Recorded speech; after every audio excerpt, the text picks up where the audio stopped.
Good evening, everyone. Good to see you again after a good 3 weeks. I hope my previous session on probability added some value to your GMAT prep. Just giving you a heads up, I'm going to do a very, very deep dive into this topic. I will be discussing all possible concepts that deal with permutations and combinations. I'm going to give you my perspective of the topic, right? Where I make a clear demarcator between a permutation and a combination. I would prefer that you also keep this demarcation because it makes things easier.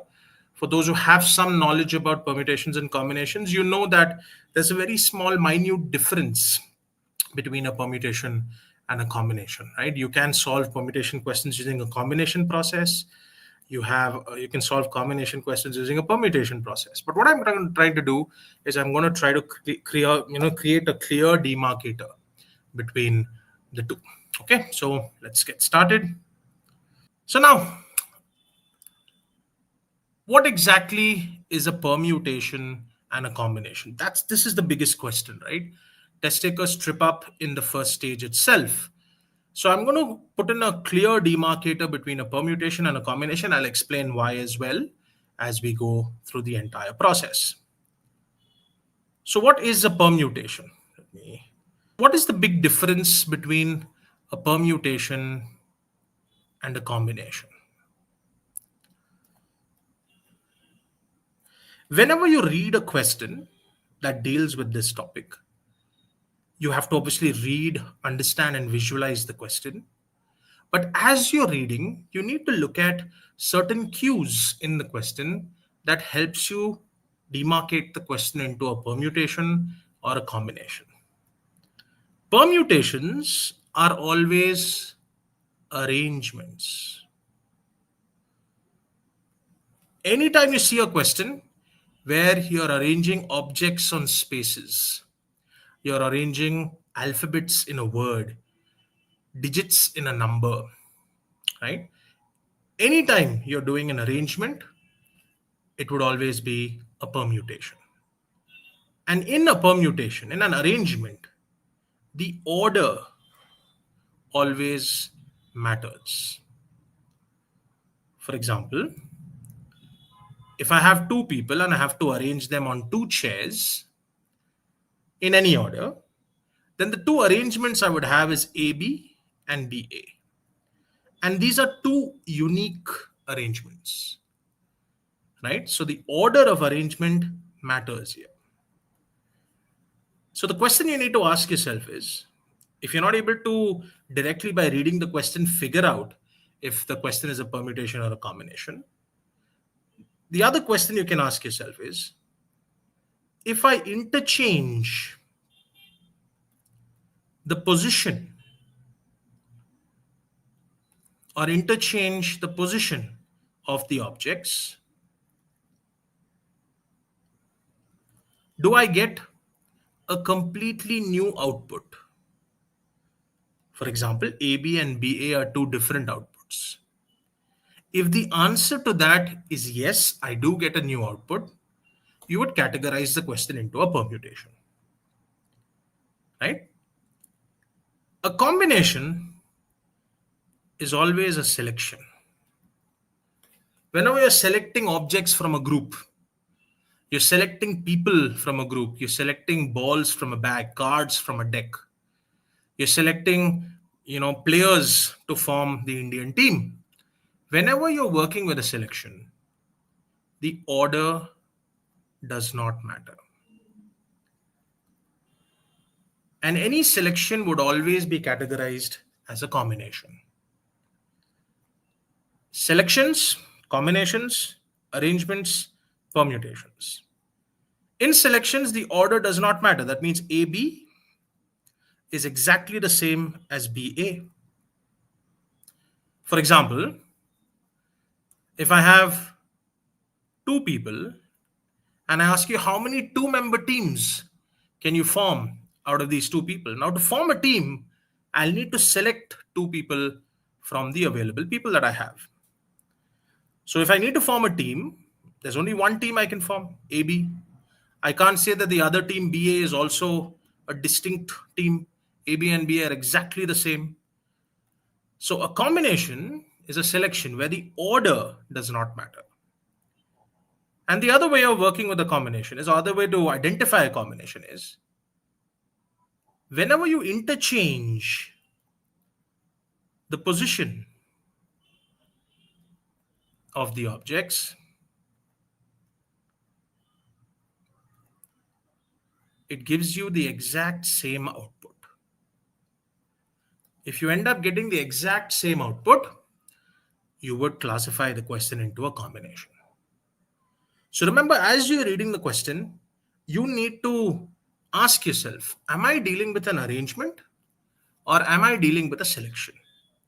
If you're not able to get those cues of what is an arrangement, what is a selection, based on what the question gives you, ask yourself, if I interchange the position of the objects, do I get a completely new output? If the answer to that is a yes, you would categorize the question into a permutation.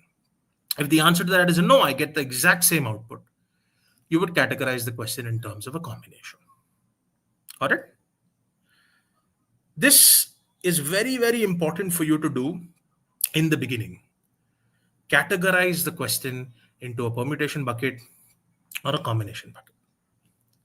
The reason we do that is because every permutation question can be solved by one singular process, and that is called the method of counting, where we make empty spaces, we treat every empty space individually, and we fill up the empty spaces by the number of ways it can be filled. Basically, some people call it the slot method of working.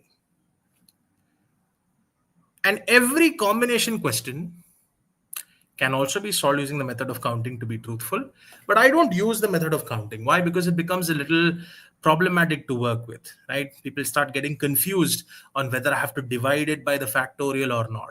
So to make it simpler, anytime I classify a question in terms of a combination, I always set up my question in terms of NCR, where N represents the total number of objects that are available for selection, and R represents how many objects I'm selecting from that total,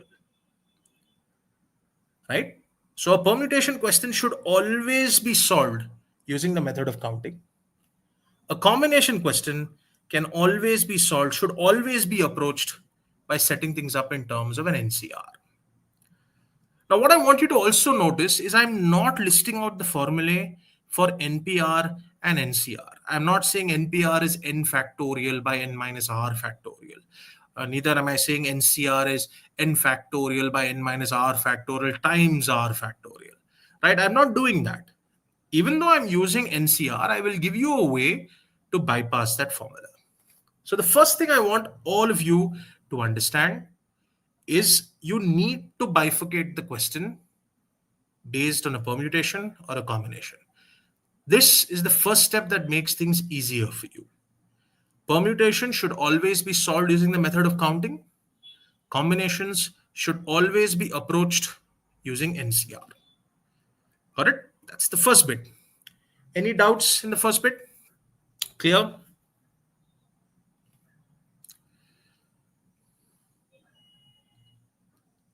Let me give you an example, right? I mean, to help you understand better. So if I tell you there are three people, A, B, C, and I have to arrange these three people on three chairs. Now, clearly, if I have three people on three chairs, then the order of arrangement would matter.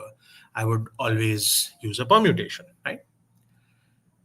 But if I give you a question like, I have 10 people in a room, every person shakes the hand of every other person once.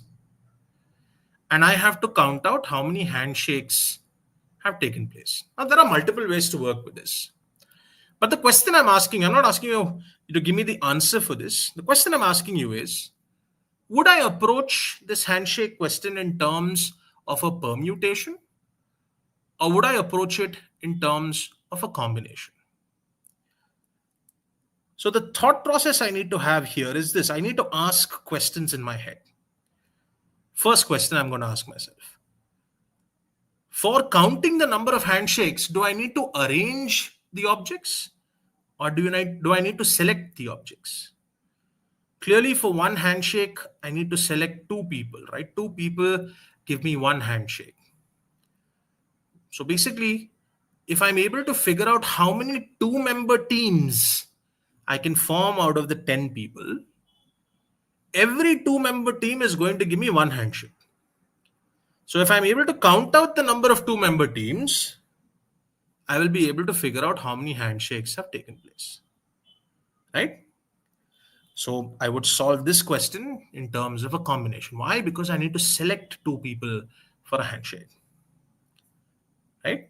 So that's the first thing I want you to understand. Make a clear demarcator between a permutation process and a combination process. Classify the question into a permutation or a combination, right? Okay. So now let's do a deep dive into each one of these. Many people start with a permutation. I always start with a combination. There's a reason for it.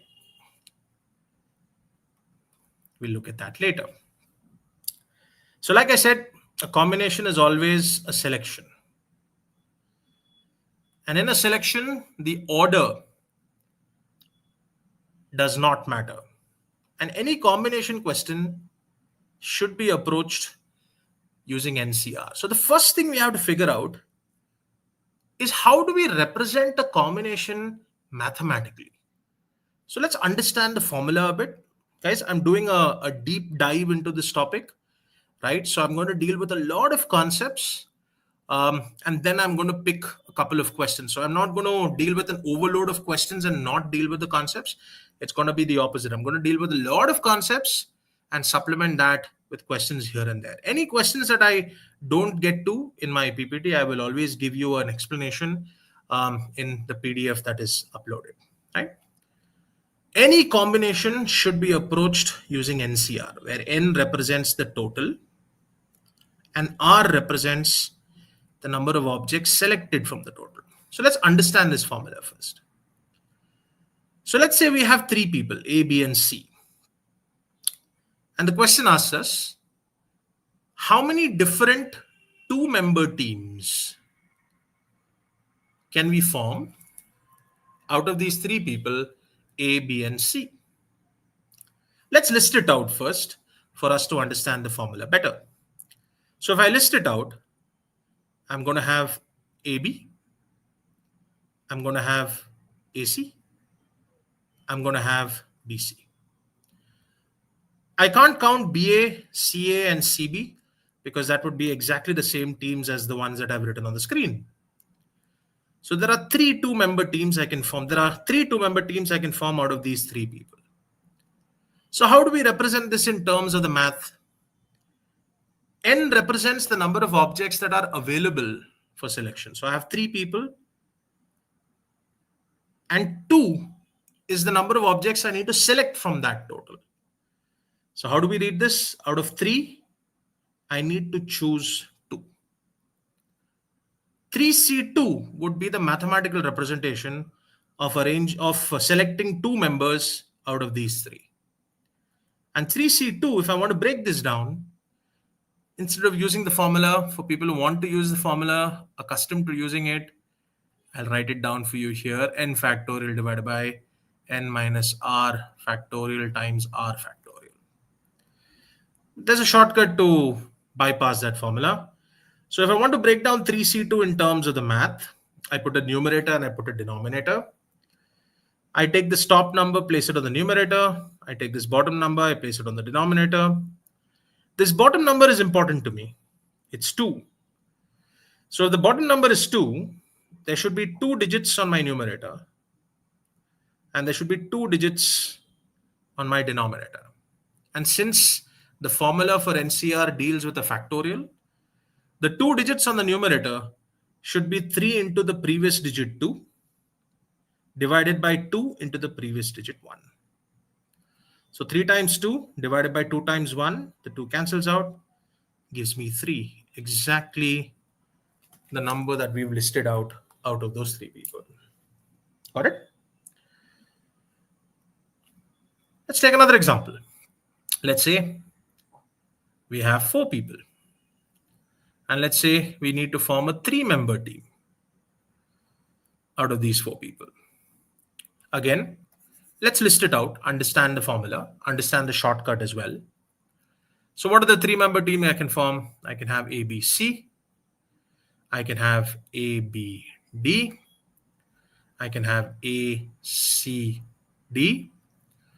I can have BCD. I don't think I can list out anything else. These would be the 3-member teams I can form out of those 4 people.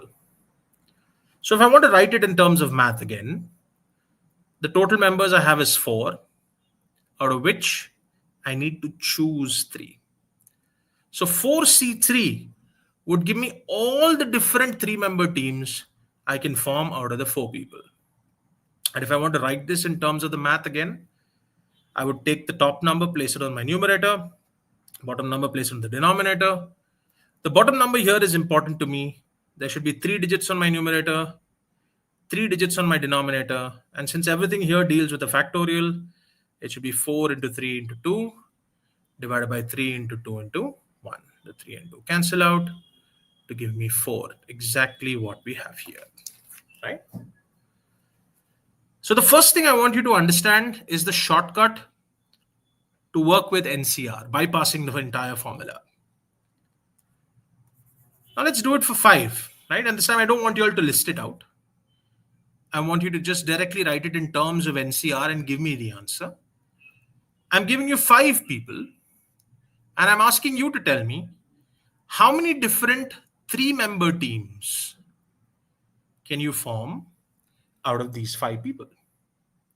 Quickly, type in the chat window, please. How many different 3-member teams can you form out of these 5 people?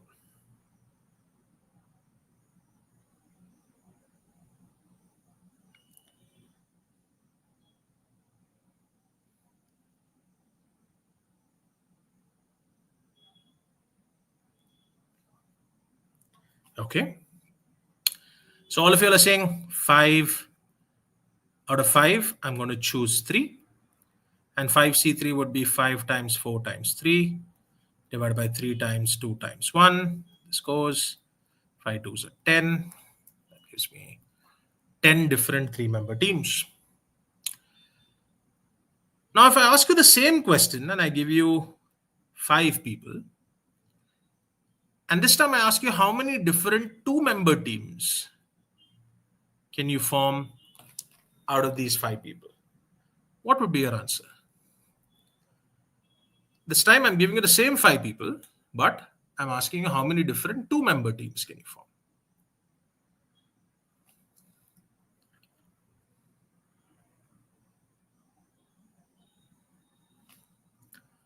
Ten as well.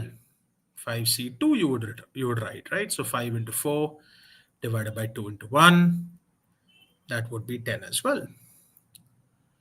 So the question I have for you here is, and I want you all to think about this from a logical perspective. Don't give me formulae. Don't give me properties that you've rote learned. I want a logical answer.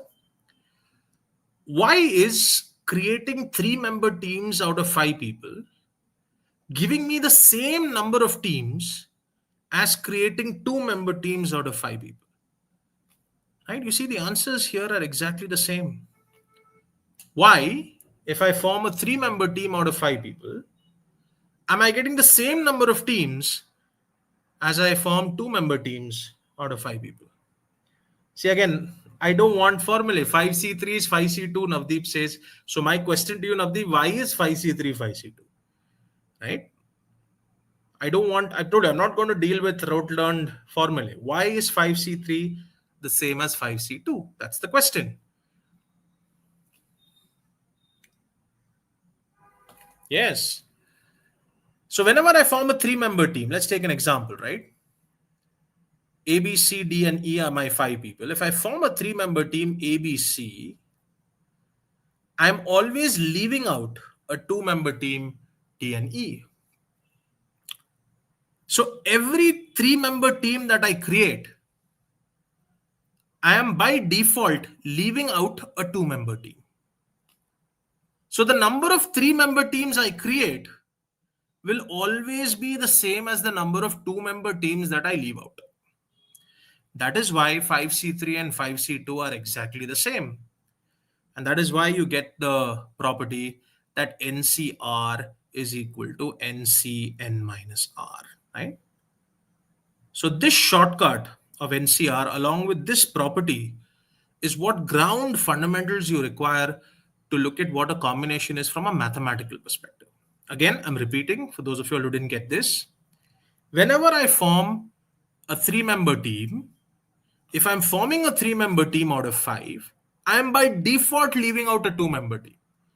So the number of 3-member teams I create will always be equal to the number of 2-member teams I leave out. And it's the same as in the second case as well. If I form a 2-member team, I'm always going to leave out a 3-member team. That is why 5C3 and 5C2 are the same. And that is where we get the property NCR is equal to NCN minus R. This property is useful, especially when we deal with larger numbers. For example, if I give you 10 people now, and I ask you to tell me how many different 8-member teams can you form out of 10 people? So all of you would say 10C8. But now for me to write down 10C8, right, I'm not going to write 10 into 9 into 8 into 7 into 6 into 5 into 4 into 3 divided by 8 into 7 into 6 into 5 into 4 into 3 into 2 into 1. That would be too tedious in terms of calculations. So what do we do when this bottom number is slightly larger? We look at it from this properties perspective. Any 8-member team that I form out of 10 people, if I create an 8-member team out of 10 people, I'm always going to leave out a 2-member team. So the number of 8-member teams I create should always be equal to the number of 2-member teams that I leave out. Right? That would be 10 into 9 divided by 2 into 1. That gives me 45. Correct?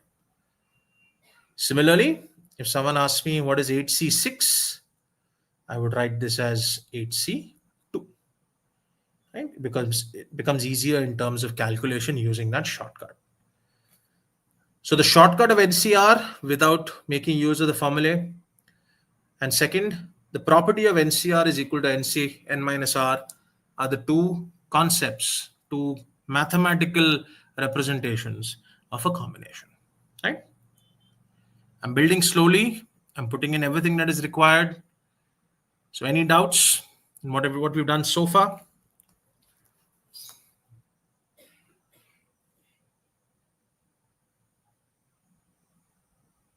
No? All right.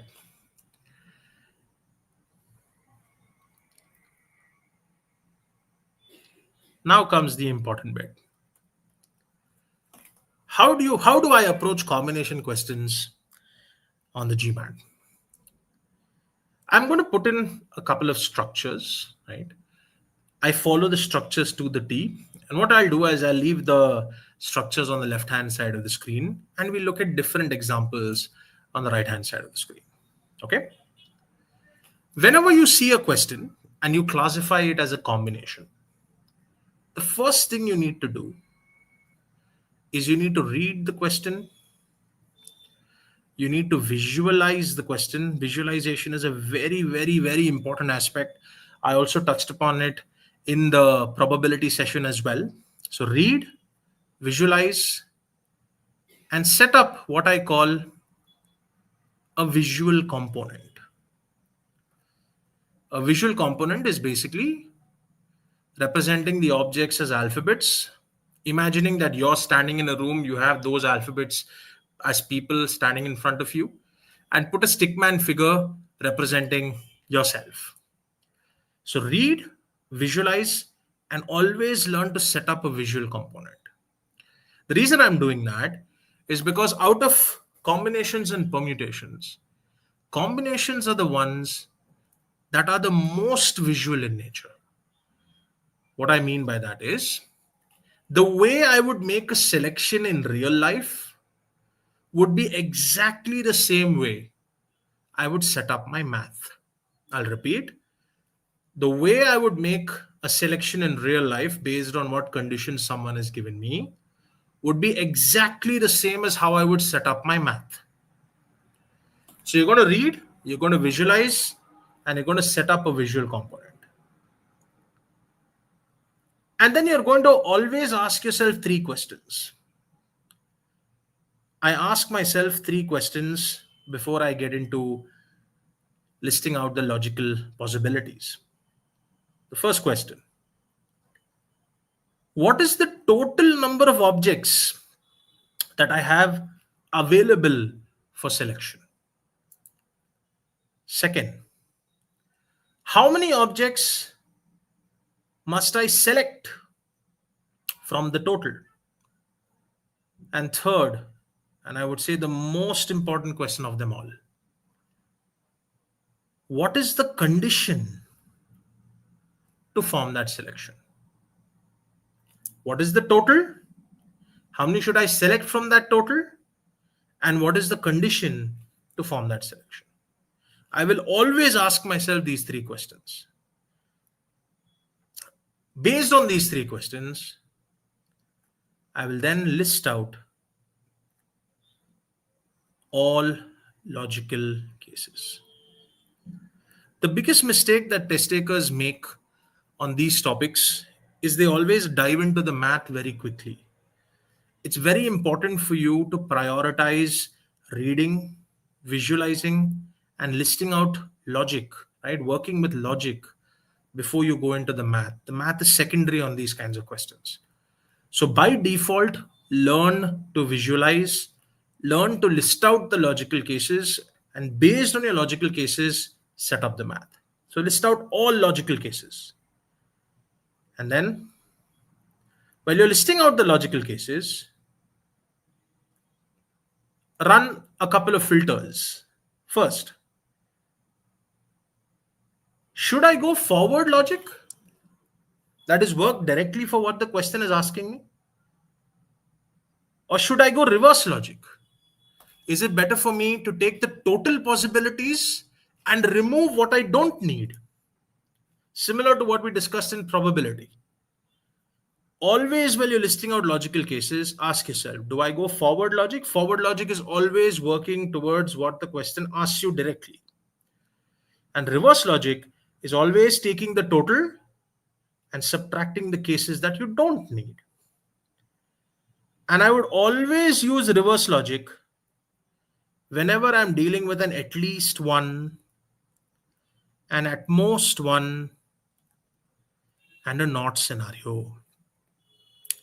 Anytime I see an at least one, an at most one, and a not scenario, by default, I would always go with reverse logic.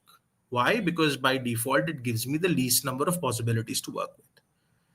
Between forward logic and reverse logic, I would always choose the logical process that gives me the least number of cases to work with. And once I list out all my logical cases carefully, I would solve for each case using NCR. Right? This is the structure that I'm going to set up. I'm going to leave the structure on the left-hand side of the screen. And on the right-hand side, we'll take different examples. Okay? I'm going to start with simple examples. I'm not going to stick to people being selected. I'm also going to, pick points, pick lines, take multiple examples. But you'll see I'm never going to deviate from the structures that I've set up. So let's start with a simple example. Let's say there are 3 boys and 2 girls. That's a total of 5 people. And the question asks you that you need to form a team of 3 members such that there is at least 1 girl in the team. Right? Pretty straightforward, very low level question. So I'm giving you 3 boys, 2 girls, 5 people. I need to form a team of 3 members such that there is at least one girl in the team. For this question, I'm going to solve it in all possible ways, right? I'm going to solve it using forward logic and reverse logic as well, so that for people who don't understand how to pick logical cases, you will understand, this a little bit better. So I'm going to follow my structures, right? What is the question? 3 boys, 2 girls, 5 people. I need to form a team of 3. There should be at least one girl in the team. I'm going to set up my visual component. So I have the 3 boys, B1, B2, B3. The 2 girls, G1, G2. And I'm going to put a stickman figure. Basically, I'm visualizing I'm visualizing myself standing in a room, and I have the 3 boys and 2 girls in front of me that I have to select from. I'm going to ask myself the 3 questions. What is the total number of objects that are available for selection? I have 5, 3 boys, 2 girls. How many should I select from the total? I need to select a team of 3 members.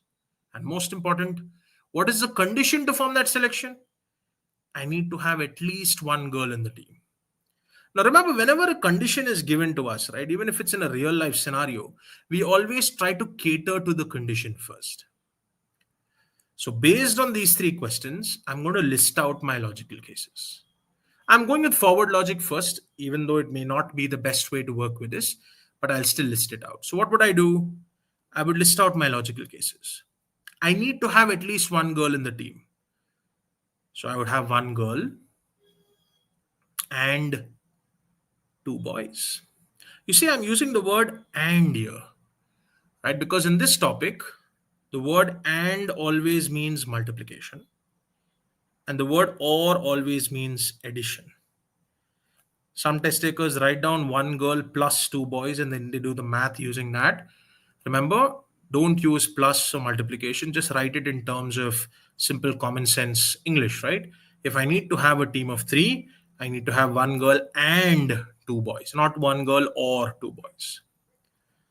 I'm not going to get into the math at this stage. I'm going to ask myself, what are all my logical cases that are possible? Or I can also have 2 girls and 1 boy, because it's at least 1. That means greater than or equal to 1. This would be my second logical case. Are any other logical cases possible? Can I have 3 girls?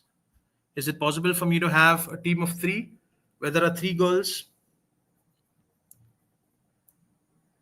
Yes, no?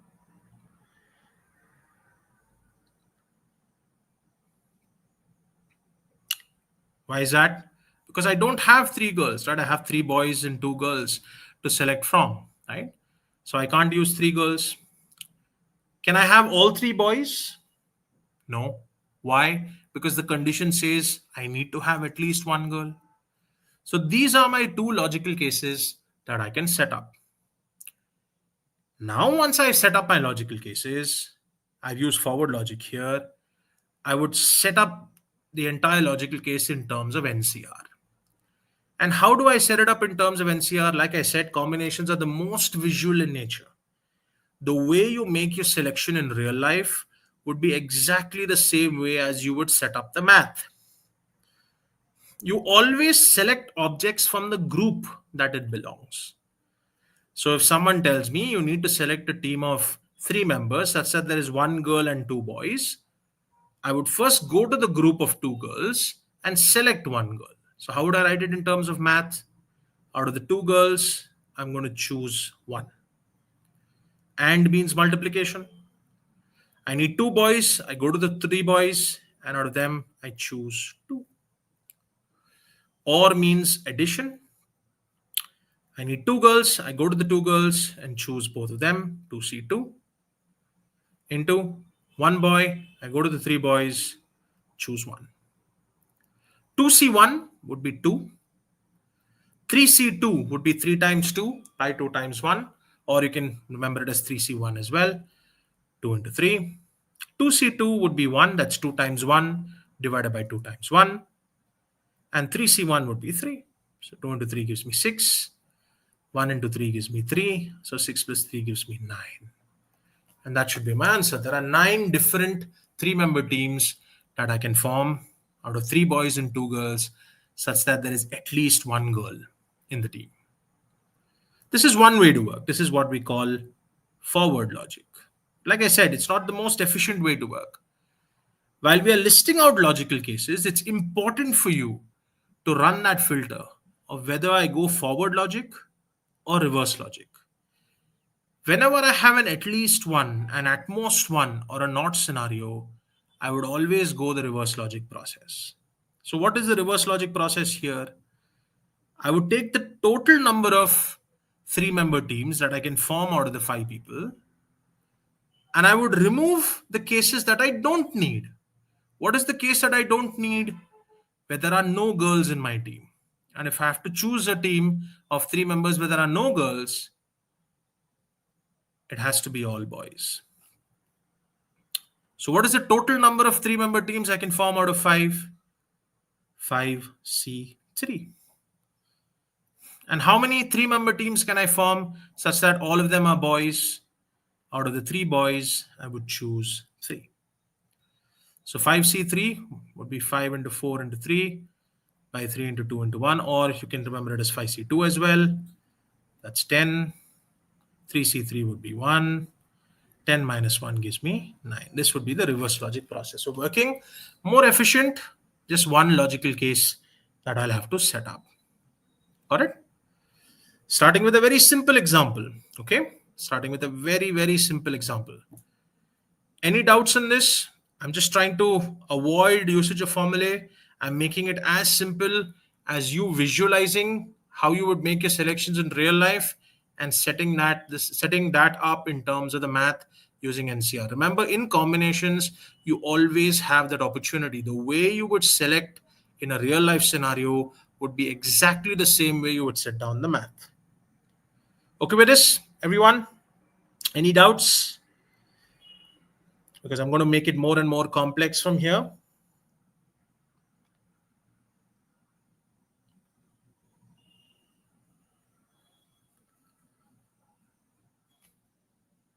No? Okay, so let's pick a couple of questions to start with.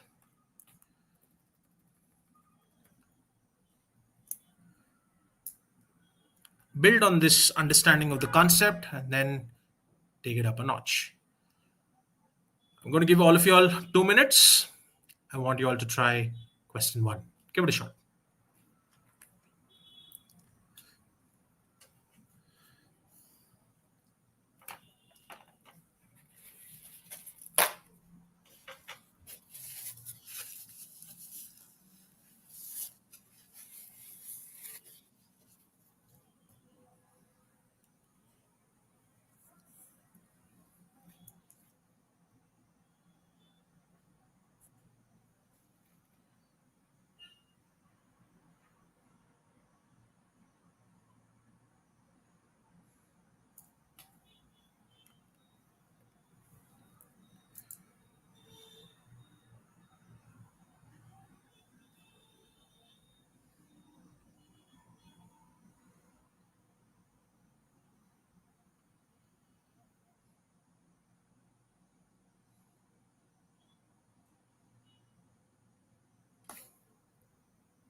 Okay, you can start putting your answers in the chat window, please. Starting with a simple one, just to build on the concept.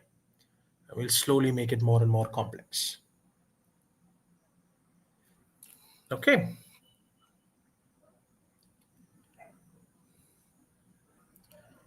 So let's try to adhere to the structures, all right? Let's try to adhere to the structures. Now, a certain restaurant offers 6 kinds of cheese and 2 kinds of fruit. So I have C1, C2, C3, C4, C5, C6. F1, F2. For its dessert platter, if each dessert platter contains an equal number of kinds of cheese and kinds of fruit, how many different dessert platters could the restaurant offer? So, like I said, I'm going to list out, draw my visual component. I'm going to ask myself three questions. What is the total? I have 6 kinds of cheese, 2 kinds of fruit. I need to select, some number of cheese, some number of fruit, such that there are equal number of cheese and equal number of fruit. So I know there can be 1 cheese, 1 fruit, or 2 kinds of cheese, 2 kinds of fruit. I'm limited by the number of kinds of fruit, right? I can't go beyond 2. And third, what is the condition? I need to have an equal number of cheese and fruit. So based on that, I'm going to list out my possibilities. I can have 1 kind of cheese and 1 kind of fruit, or I can have 2 kinds of cheese and 2 kinds of fruit. How am I going to change this into the math? I need 1 kind of cheese. So out of the 6, I'm going to choose 1, and is multiplication. 1 kind of fruit out of the 2, I'm going to choose 1, or is addition. 2 cheese out of the 6, I'm going to choose 2. 2 fruit out of the 2, I'm going to choose 2. So 6C1 would be 6, 2C1 would be 2. 6 into 2 gives me 12. 6C2 gives me 6 into 5 by 2 into 1, that's 15. 2C2 gives me 1, it's 15. So 12 plus 15 gives me 27. That is E. Got it? Mohammed said no. Anything wrong? All right. Perfect. Okay. Let's take it up a notch.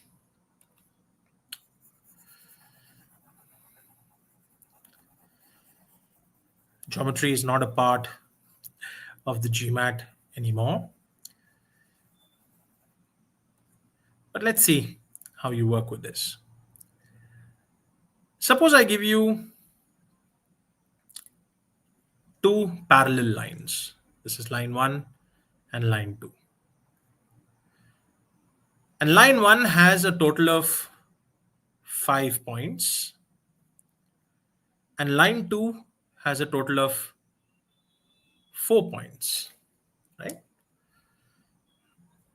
And my question to you is, how many different triangles can I form using these 9 points? I told you, you need not have selections only with people, right? Ideally, in a real life scenario, it would be people. I can also have a question like this. I have 2 lines. One line has 5 points in it. The other has 4 points in it. And the question asks me, how many different triangles can I form out of these 9 points? So the first question I need to ask myself is, as I was reading the question, would I classify this? I know I have to count out the triangles, right? Anytime I have to count certain things out, it's going to deal with the topic of permutations and combinations. So the next immediate question you're going to ask yourself is this a permutation or is this a combination? So I'm going to ask myself, for a triangle, do I need to arrange points or do I need to select points? Clearly, I need to select points. So I know it's a combination question. I categorize it as a combination. See what I'm doing? I'm going structured. I'm first categorizing the question. Once I categorize it as a combination, I'm following the structures that I've given you. Now, I'm going to ask I've already drawn the visual component here for you, right? I'm going to ask myself 3 questions. What is the total number of points that I have available for selection? I have a total of 9 points. For a triangle, how many points do I require? Clearly, triangle means 3. I need 3 points. And the most important question, what is the condition to make that selection of 3 points? The condition is I cannot have all 3 points on one line. I need to have 2 points on one line and 1 point on the other. So see what I'm doing, right? I'm asking myself these three questions because it helps me figure out what logic I need to apply. So I'm going to now go with listing out my logical cases. I need 3 points and I need two on one line, one on the other. So I'm going to first choose 2 points on line 1 and 1 point on line 2. Or I can have 1 point on line 1 and 2 points on line 2. Let's understand each of those logical cases, right? 2 points on line 1 and 1 point on line 2 would give me these kinds of triangles.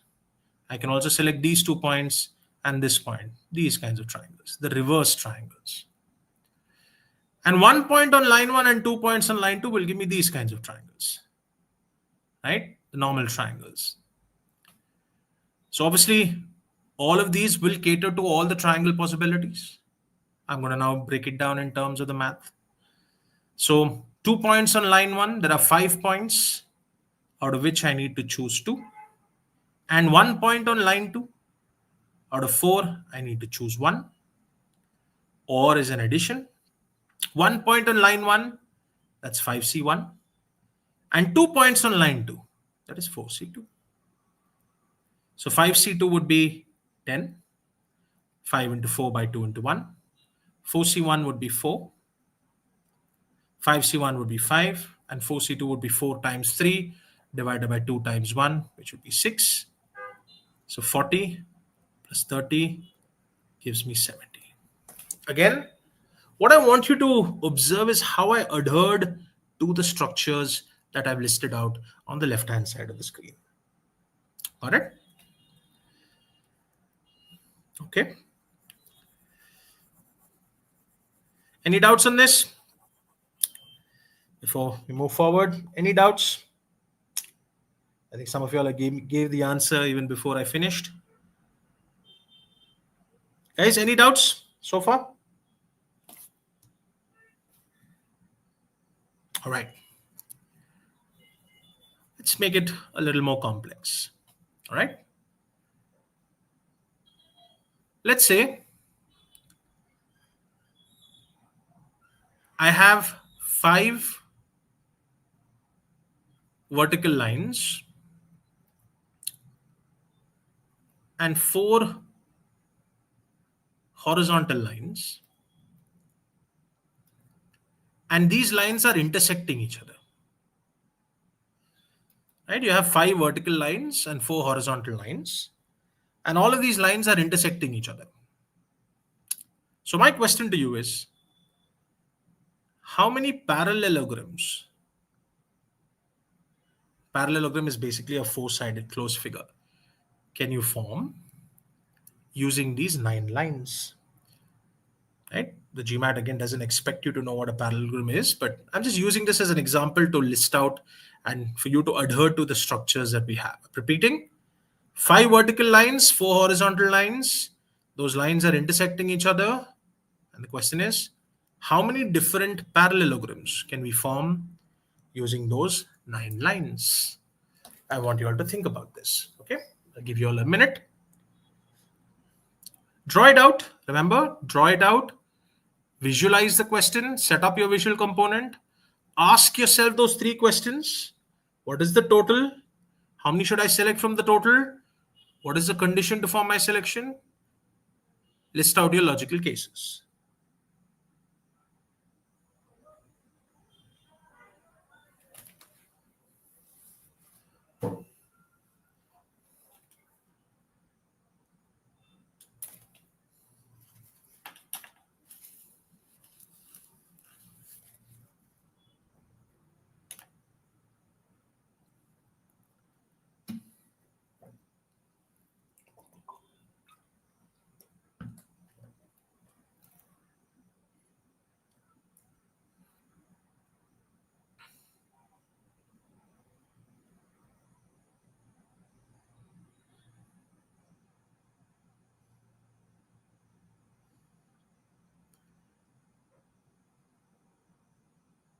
Okay. Again, I'm going to follow the structures. I'm going to read, visualize, and set up my visual component. So I have 5 vertical lines. I have 4 horizontal lines. And I need to find out how many parallelograms can I form. A parallelogram is just a four-sided closed figure. Basically, I need to figure out how many four-sided closed figures I can form out of this. So I'm going to ask myself the 3 questions. The first question I'm going to ask myself is, before I jump into those 3 questions, see, for a triangle, I needed 3 points. For a parallelogram, do I need points or do I need lines? That's the first thing. For people who went with points, started counting out all the points and working with it, that would be a very tedious task for you. Ask yourself, what do I require for a parallelogram? What have I been given in the question? I've been given lines. So I have to make use of those lines to my advantage, not the points. So for a parallelogram, I need to have 4 lines. So I have been given a total of 9 lines. What is my total? 9. 5 vertical, 4 horizontal. How many should I select? For a parallelogram, I need 4 lines. And what is the condition to form that selection? I can't have all 4 lines to be vertical or all 4 lines to be horizontal. I need to have 2 of them to be vertical and 2 of them to be horizontal. And any 2 vertical lines I select and any 2 horizontal lines I select will give me a parallelogram. If I select these 2 vertical lines and these 2 horizontal lines, it gives me this parallelogram. If I select the extreme vertical lines, the extreme horizontal lines, it gives me the entire parallelogram there. So any 2 vertical lines and any 2 horizontal lines I select, I would get a parallelogram. So I just have one scenario, 2 vertical and 2 horizontal. Out of the 5 vertical lines, I choose 2, and out of the 4 horizontal lines, I choose 2. I'm not going to worry about the reverse case of 2 horizontal and 2 vertical because it would give me back the same parallelogram. I can't count it twice. So for people who are asking me what would happen if I have a reverse case, I am not going to consider it here at all because it would give us the same parallelograms if I take the reverse scenario. 2 horizontal and 2 vertical would give me the same parallelogram. So 5C2 would be 10, 4C2 would be 6. So 10 into 6 gives me 60. Okay, just a couple of examples here to push you towards using those structures. Any doubts in this again before I move forward? Okay. All right. Let's bump it up further. An official GMAT question. I want all of you to try this out.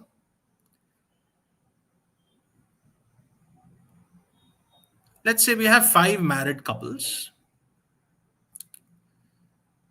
and you need to form a team of 3 members such that no married couple is together, right? Couple is not together, or a couple is not a part of the team. Any couple should not be a part of the team. So I'll repeat. I have 5 married couples.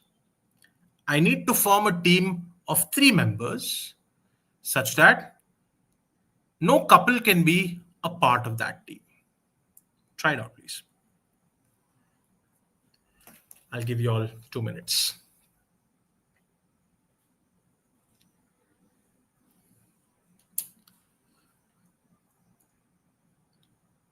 Yes, Pedro, all the videos are uploaded on YouTube, right? So you can always have a look at it later.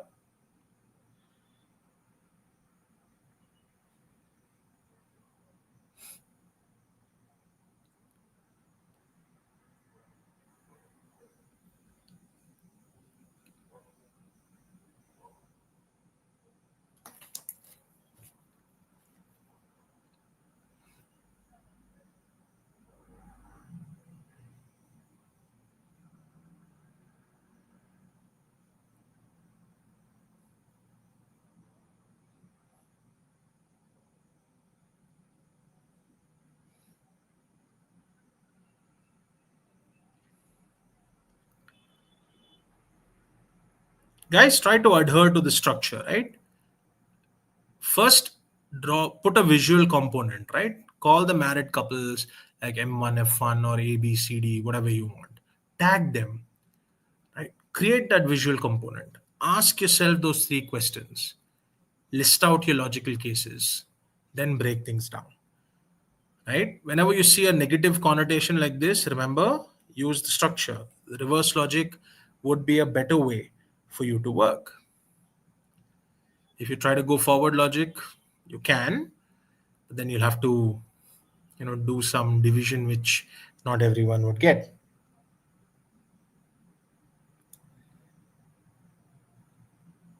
I need a team of three people, right? Not three couples. I need a team of three members, such that no couple is part of that team.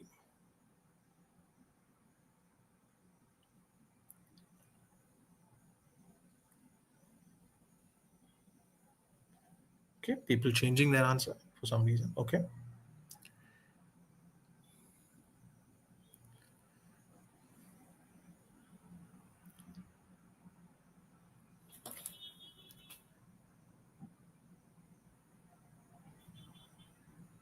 Okay. So, like I said, I want you to first form that visual component. So, we have five married couples M1, F1, M2, F2, M3, F3, M4, F4, and M5, F5. Right? I imagine myself standing in a room. I have these five married couples in front of me. What are the three questions I'm going to ask myself? What is the total number of people that I have available for selection? Clearly, five married couples would be 10 people in total. How many should I select from that total? I need to select a team of three members. And what is the condition to form that selection? No couple should be a part of that team. So immediately when I see a negative connotation like not, no couple should be a part of that team, those questions are better solved using a reverse logic process. So I would definitely now, when listing out my logical cases, choose the reverse logic process. So what would be my reverse logic here? I would take the total number of three-member teams that I can form out of the 10 available people, and I would subtract exactly what I don't need. What I don't need are teams of three where a couple is always a part of that team.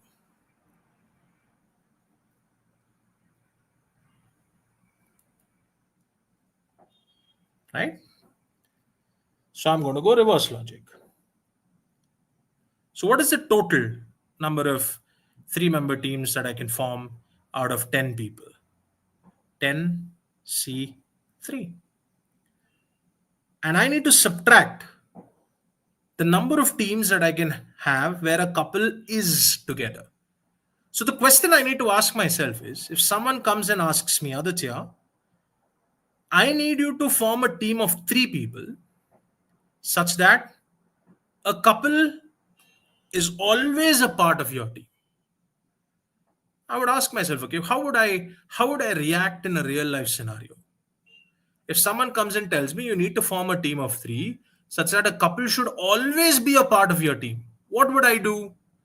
I would first go to the five couples that I have in front of me, and I would choose one of them. I would ensure that the condition is satisfied. I want a couple to be a part of my team.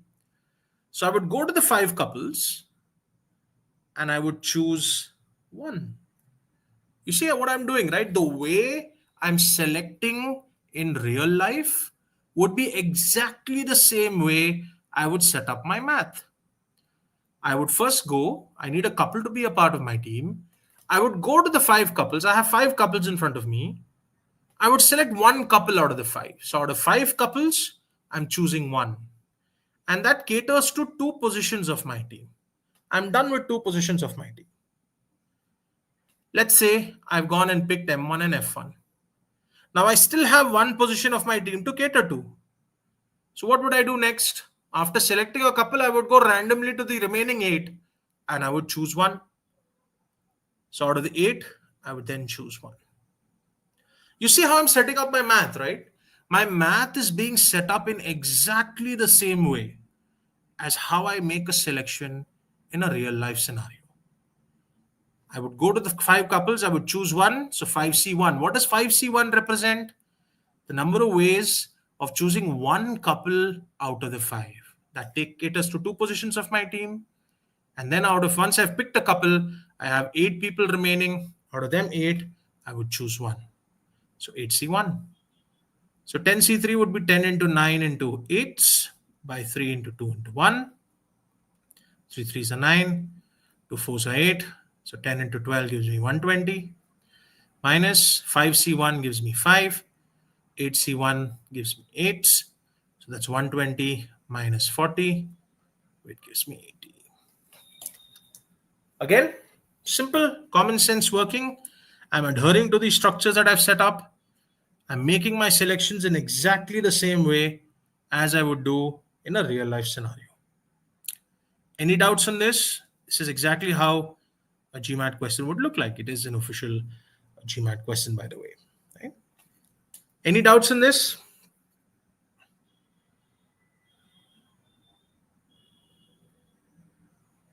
Could you also please run through the forward logic? See, if I work with forward logic here, the question would turn into a permutation question. Got it? The question would turn into a permutation question. So for people who went this way, right, what you would do if you went with forward logic, you would say, I have 10 people in front of me. For my first position of my team, out of the 10, I would choose one. 10C1 is like filling that space up with 10 people, 10 ways of filling up that space. Then once I chose one, let's say I chose M1, I can't choose F1 because I should not have a couple that is together. So I have 8 people out of which I can choose one again. So this is forward logic for someone who asked me what forward logic would look like. Forward logic would boil down to a complete permutation based question, because whenever you're out of 10 you're choosing one, it would be an arrangement. So you'll have to cater to the arrangement by removing the repetition cases. So you'll have to divide by something, right? So 10C1, 8C1, and then finally, since you've picked, let's say you picked M2 here, right? I cannot pick F2, I cannot pick F1 for the last space. So I would say 6C1. Let's say this is M3. But the 10C1 into 8C1 into 6C1 is basically 10 into 8 into 6. That would also include all the different arrangements of M1, M2, and M3. So basically in the 10 into 8 into 6, you are including M1, M2, M3, M2, M1, M3, M3, M1, M2, and you're saying M2, M1, M3, and M1, M2, M3 are completely different teams, which is not the case, right? So since I've looked at it as a permutation, yeah, I'll have to divide that by 3 factorial, because I'll have to remove the arrangements of M1, M2, and M3. So I'm dividing by 3 factorial. So now if you do this, 10 into 8 into 6 by 3 into 2, this would give you 80, exactly the same as what you got here. Got it? Absolutely okay to do the other process as well, right? I'm just giving you different ways that people would look at it. Some people would have looked at this question this way. Some others would have looked at it as taking out of 5, I choose 3, and then 2C1, 2C1, 2C1. Absolutely okay to do that as well, right? Some people would have done 10, 10C1, 8C1, 6C1. For those who've done 10C1, 8C1, and 6C1, and you're wondering why you didn't get your answer, then you would have forgotten to divide by the 3 factorial. Okay? Got it. Guys, for those who did it as 5C3 into 2C1, 2C1, 2C1, absolutely okay as well. Okay?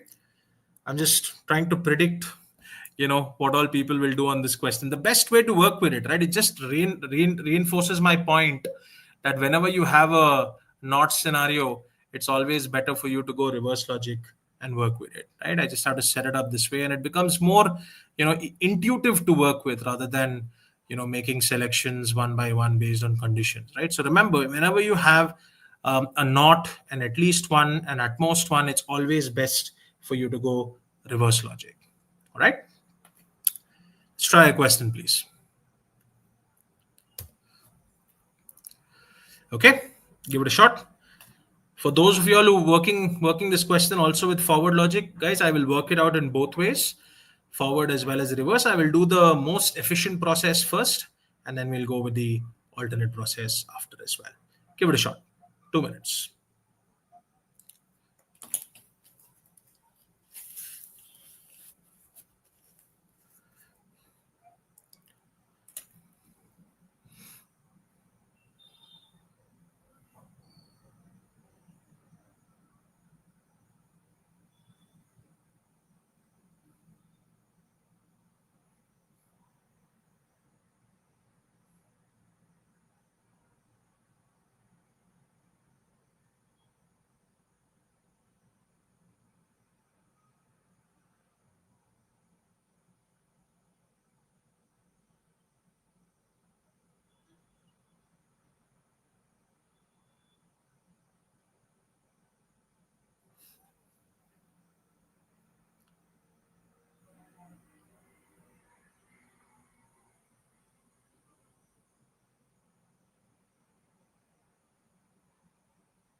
Okay.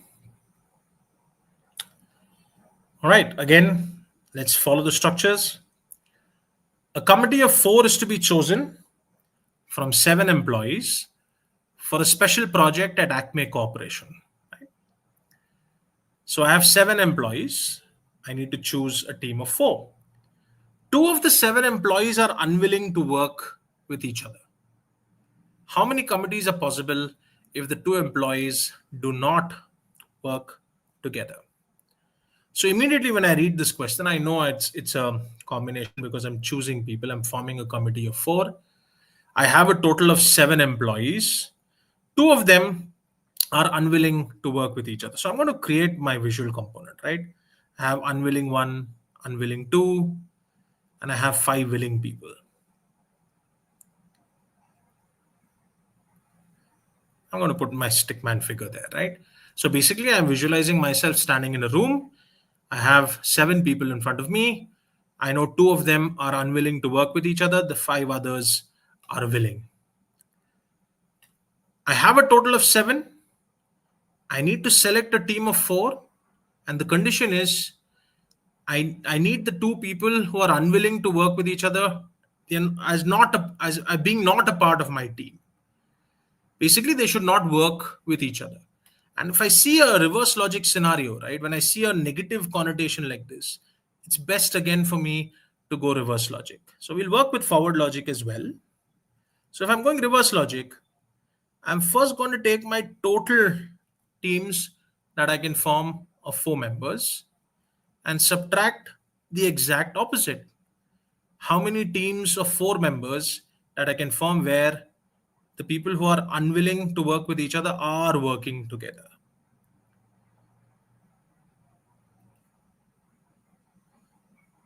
Right?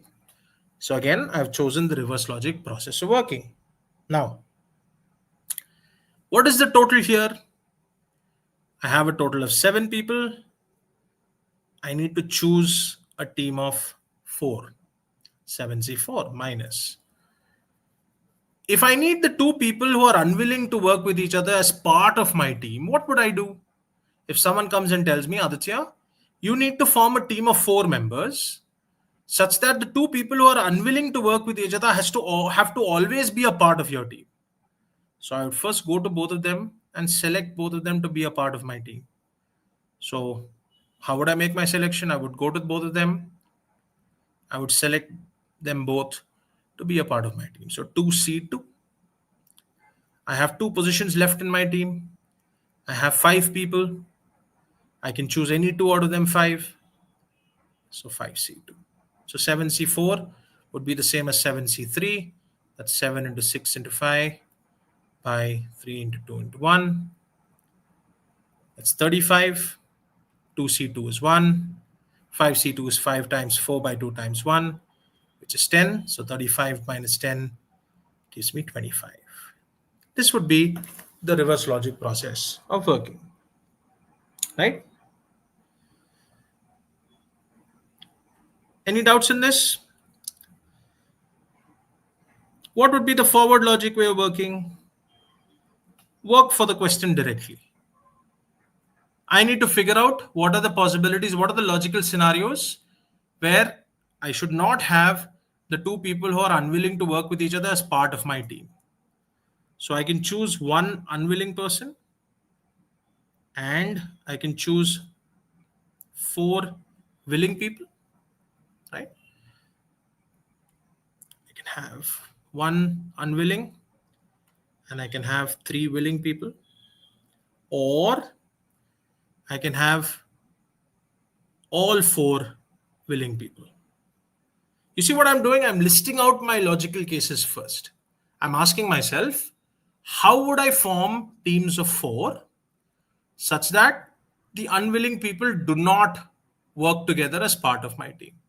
So I can pick 1 unwilling person and the remaining 3 willing, or I can pick all 4 willing people itself. So 1 unwilling would be what? Out of the 2, I would choose 1. 3 willing, out of the 5, I would choose 3. Or 4 willing, out of the 5, I would choose 4. So 2C1 is 2. 5C3 would be 5 times 4 times 3 by 3 times 2 times 1. That would be 10. And 5C4 would be the same as 5C1, which is 5. So 10 into 2 is 20. 20 plus 5 is 25. Exactly the same as what we got. So if you're going with forward logic, list out the logical cases, guys. What are all the possibilities that I can form a team of 4 where the unwilling people are not a part of my team, right? So I can have one unwilling, 3 willing, or I can have 4 willing. So remember, list out your logical cases first. Only then will the math make sense. Got it? Yes? Okay. Any doubts? Someone asked me for the previous question, explain 5C3 into 2C1, 2C1, 2C1. That's very simple. That's another way to look at the question, right? So what they basically have done is they visualized it as, I'm going to choose 3 couples first. So I would say 5C3. And then out of the couples that I've chosen, I will pick 1 out of each of the couples, right? So 5C3 would be the total possibilities of selecting 3 couples. But remember, I can't have all those couples to be a part of my team. So they say what they're basically doing is, out of those 3 couples you've selected, you're selecting 1 person. right? So you ensure that the three people that you select are definitely not a part of your married couple, right? So 5C3 into 2C1 into 2C1 into 2C1. That's another way to look at it, right? What I did was the most simplest way to work with it, right? Exactly how you would make your selections in real life. So there's multiple ways of looking at it, guys, right? Some people would have written 10C1 into 8C1 into 6C1.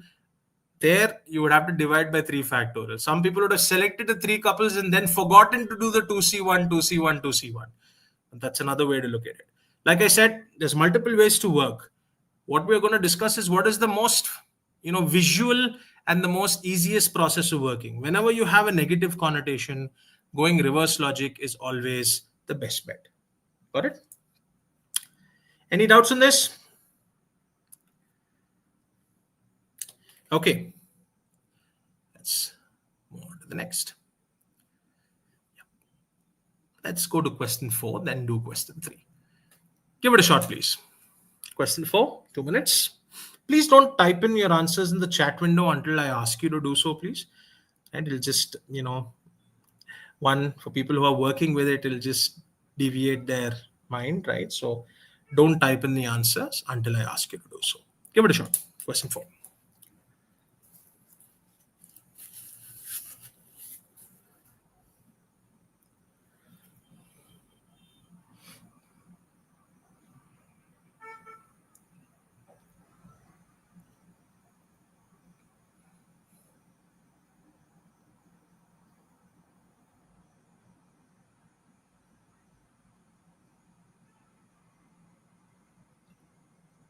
Shivam, I can't use the counting method when I'm making a selection. So if you're going that route, right, you cannot confuse it with, a combination of selecting two. Okay. So if you're making spaces and you're working, you'll have to, divide it again and again by factorials. I'm not done permutation, so I'm going to go into that discussion. By 2C2 from the reverse logic, are we not adding them to the team rather? And the question asks for the opposite. No, Floyd, it's like this, right? I need two unwilling and I need two willing, right? If you add them, you're basically saying it's two unwilling or two willing, right? I need four people. If I want four people to be a part of my team, it should be two unwilling and two willing, right? And an and scenario is always a multiplication. Understood? You don't add there, because if you add, you're basically saying to create a team of four, you have two unwilling or two willing. Okay, that would not make any sense. Understood? So how I broke it down is I went and selected the two unwilling, that would be 2C2, and I need two more people from the willing, right? So 5C2.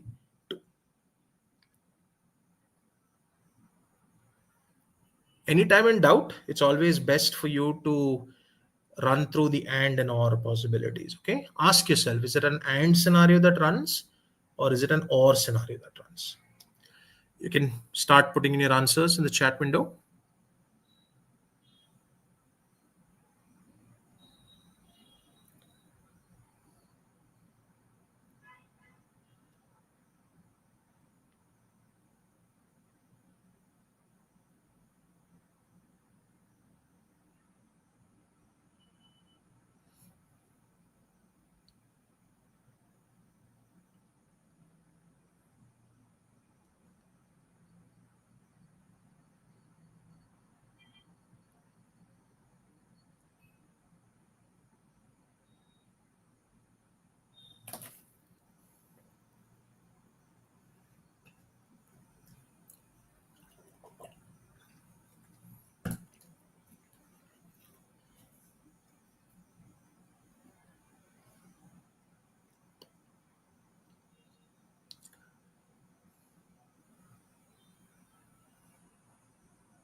try to stick to official questions as far as possible, right? So again, this is an official GMAT question.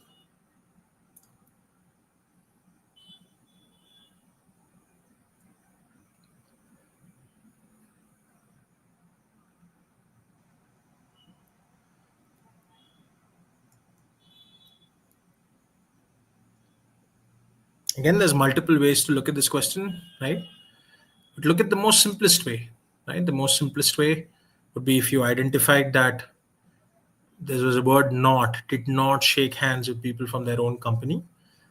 A reverse logic would be your best bet, right?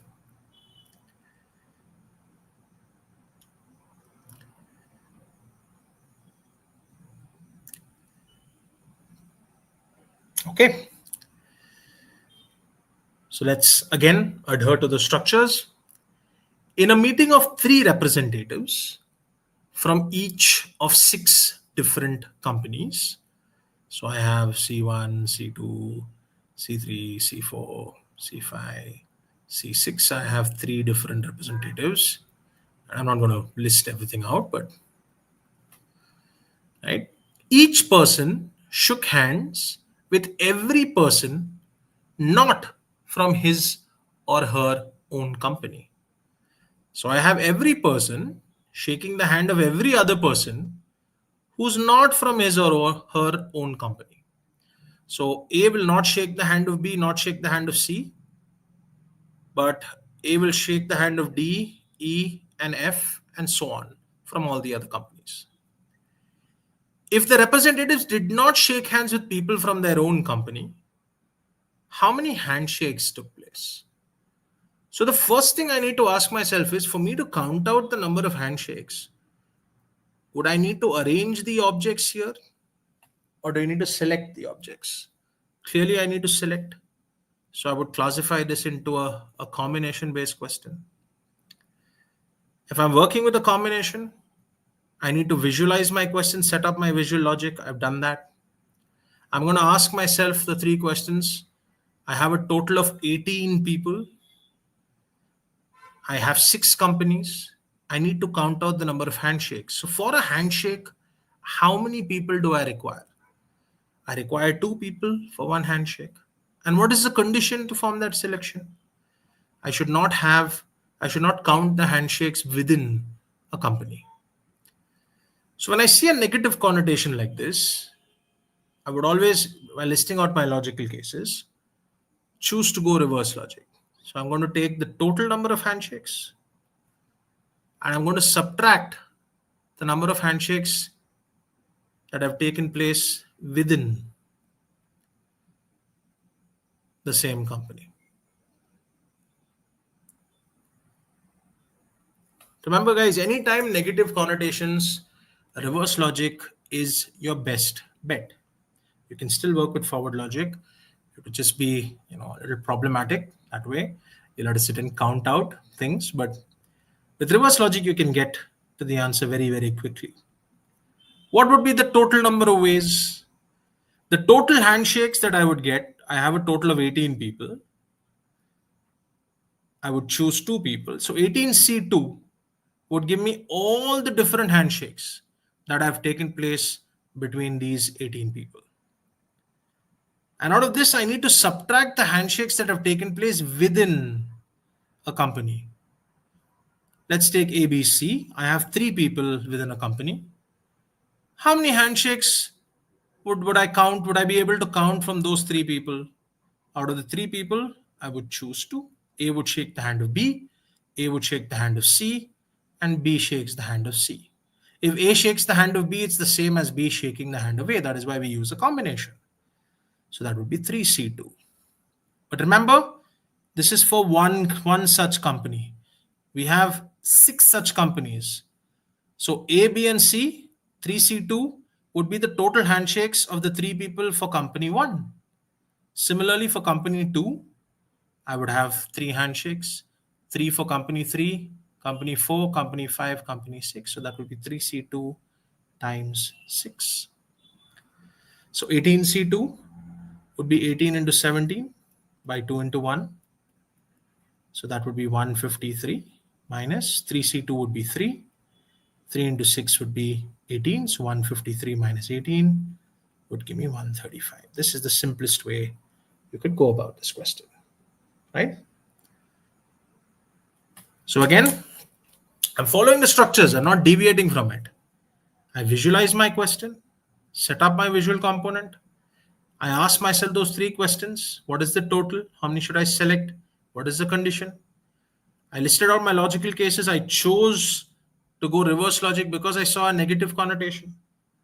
And then I tied everything together using a combination. And what is the key aspect here is for you to identify when you need to count out the handshakes within the same company. It would be 3C2 for one company, but we have six such companies, so times 6. So 153 minus 18 would give you 135. Got it? Another way you could have worked with it, for those who went that route, you can say out of the 6 companies, I will choose one. So 6C1. Then in that company that I've chosen, I have 3 people. I'll count out the handshakes. So that would be 3C2, right? So 6 into 3 would be 18. That's another way you could have subtracted from the total as well. So for those of you who went that way, that's also fine. Yes, you can also go with the other way of saying it's a permutation, right? So you're saying that I need to count out the number of handshakes for people not within the same company. So I have 18 people, right? So think about it like this, right? And this is the trickier aspect for those who went this route, right? Let's visualize it for those who went this route. A shakes the hand, let's say A shakes the hand of D, E, F, and these three, these three, these three, these three, and these three. So 1, 2, 3 times 5, which would be 15. B also would shake all of these 15 people's hands. C also would do the same. So that's 18 times 15. But remember, the handshake that we have taken from A to D is the same as the handshake from D to A. So in the 18 times 15, for those of you who went this route, you all said 18 times 15. You'll have to divide that by 2 because you've double counted the handshakes of AD and DA. So dividing by 2 would give you 135. So that's another way to work with it, right? Somebody put it in this way as well. Absolutely okay to work with it as this as well, right? Like I said, I'm sticking to a combination process of working. I've categorized the question into a combination. So I'm working with it as a combination. So what you did is you counted out all the possible handshakes, but then you double counted. So you divide it by 2, right? All right. Again, I've not deviated from the structures. I've picked official questions, not deviating from the structures at all, right? I visualized, set up my visual component, ask myself those 3 questions, set up my logic, decided between forward and reverse, set everything in terms of NCR. All right. Any doubts in this?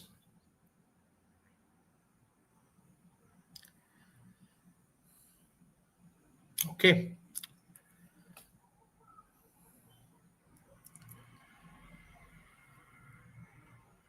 Another one. Let's try it out. Give it a shot.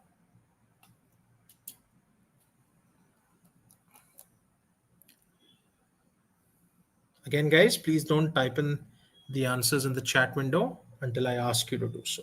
Okay.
For those of you all who have to log out, guys, please log out. I told you the session will be uploaded on YouTube. You can have a look at it later as well, right?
Okay, you can start typing your answers in the chat window.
Follow the structures, guys.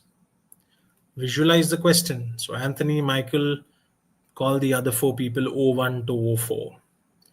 Put a stickman figure. Imagine you're standing in a room with these six people in front of you. You need to form two 3% subcommittees.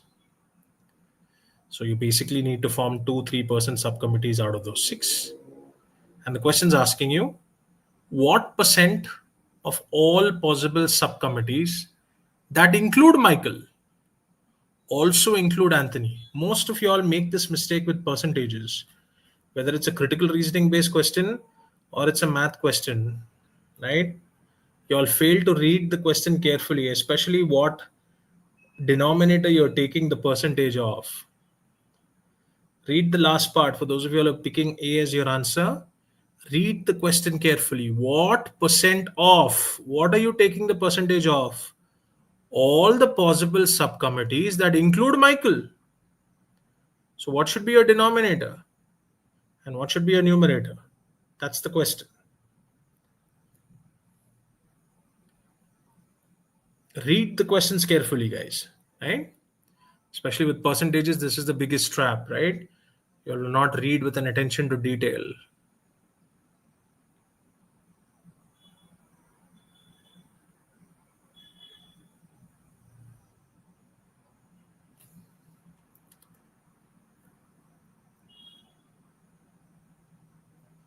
Okay.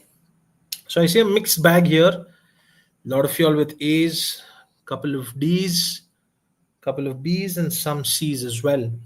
Right? All right. I gave you a clue. All right. Let's see. So like I said, again, following the structures, I have Anthony, Michael, and four others.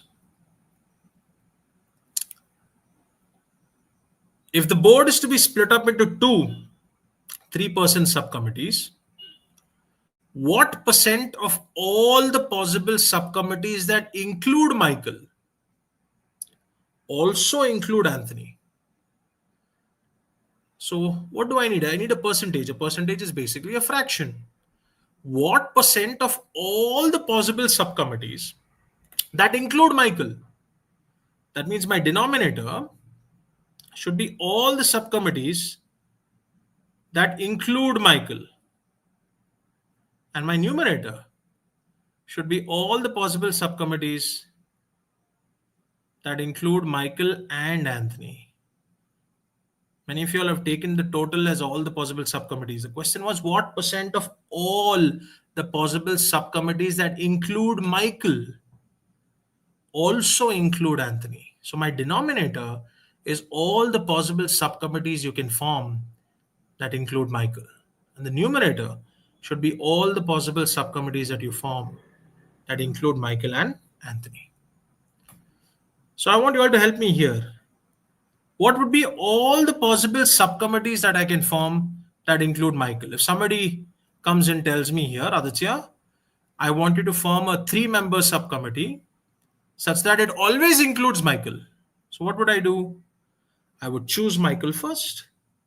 That would be 1C1. And then out of the remaining 5 people, right, I would choose anyone, or I need to form a 3-member subcommittee. So out of the remaining 5 people, I've already chosen Michael. I can choose any 2.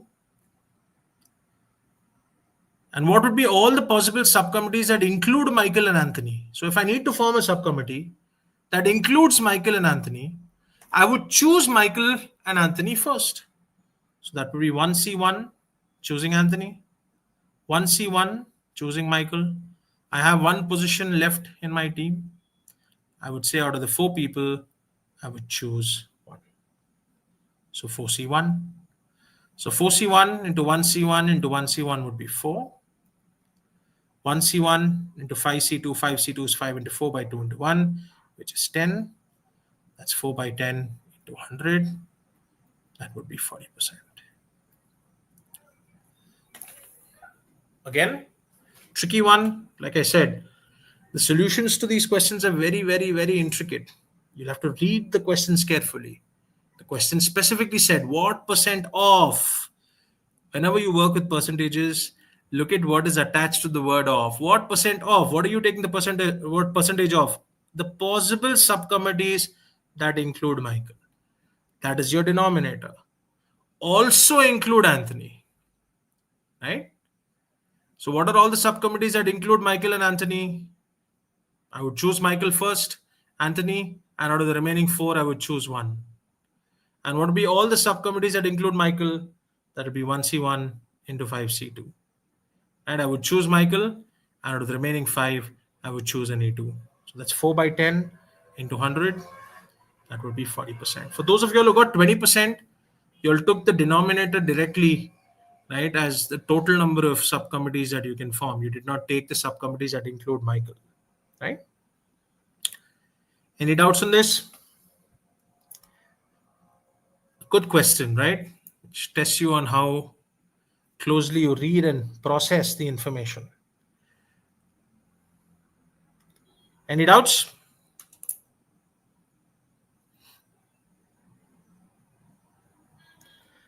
See, guys, I'm making all my selections exactly the same way as I would do in a real life scenario. If somebody comes and tells me, form a team of 3 such that you have Michael to be a part of your team, I would first go and choose Michael, and then out of the remaining people, I would choose any 2. If somebody comes and tells me that I need to form a subcommittee that include both Michael and Anthony, I would first choose Michael, I would then choose Anthony, and then out of the remaining 4 people, I would choose any random 1 person. So you see, the exact way I would make a selection in real life is exactly how I've set up the math as well. Make sense?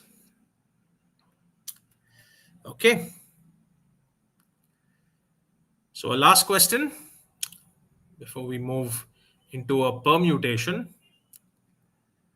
All right. Let's try question 7. A data sufficiency one as well. you do get data sufficiency questions as well on permutations and combinations. So don't be surprised if you get one on test day. Give it a shot, please.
Before I forget, guys, don't forget to press the like button and let the YouTube algorithm do its work.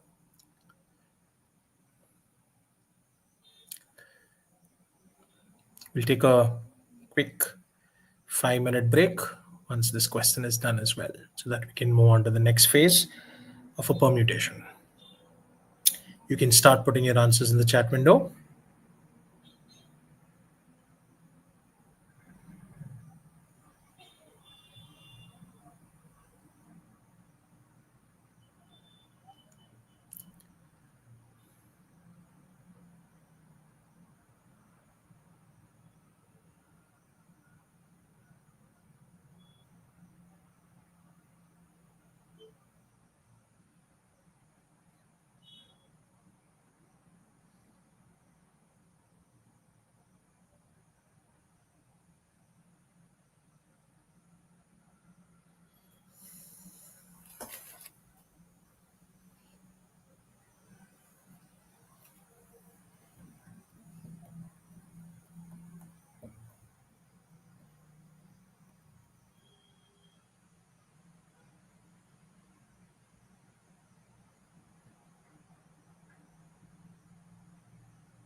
I'm assuming all of you all are aware of the format of data sufficiency, right? You have 5 answer choices: A, B, C, D, and E.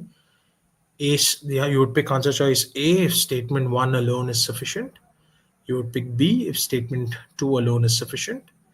You would pick C. C is combined when both statements together are enough. D would be the 2 statements individually are sufficient. And E would be combined or individually they are insufficient.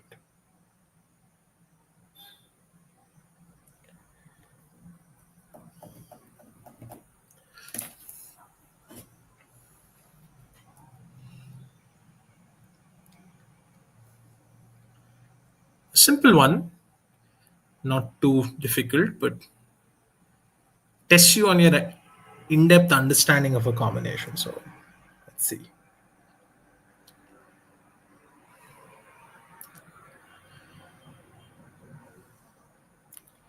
Okay.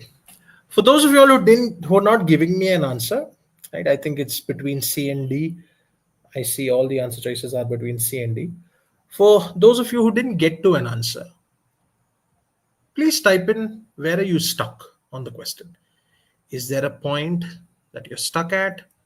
Is there any confusion? I would want to know that as well, right?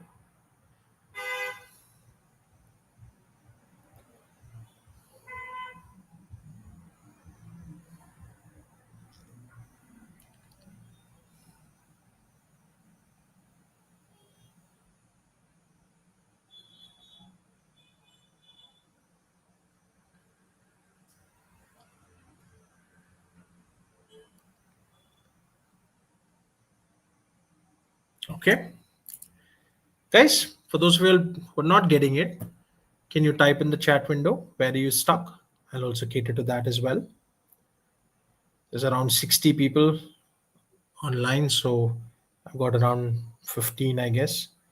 I actually got to the answer by putting a value, but I couldn't understand how to simplify the statement. Okay. So you randomly put values, Harshita, is what you're saying? You randomly put values for X such that it satisfied your statement. That's what you're saying, right?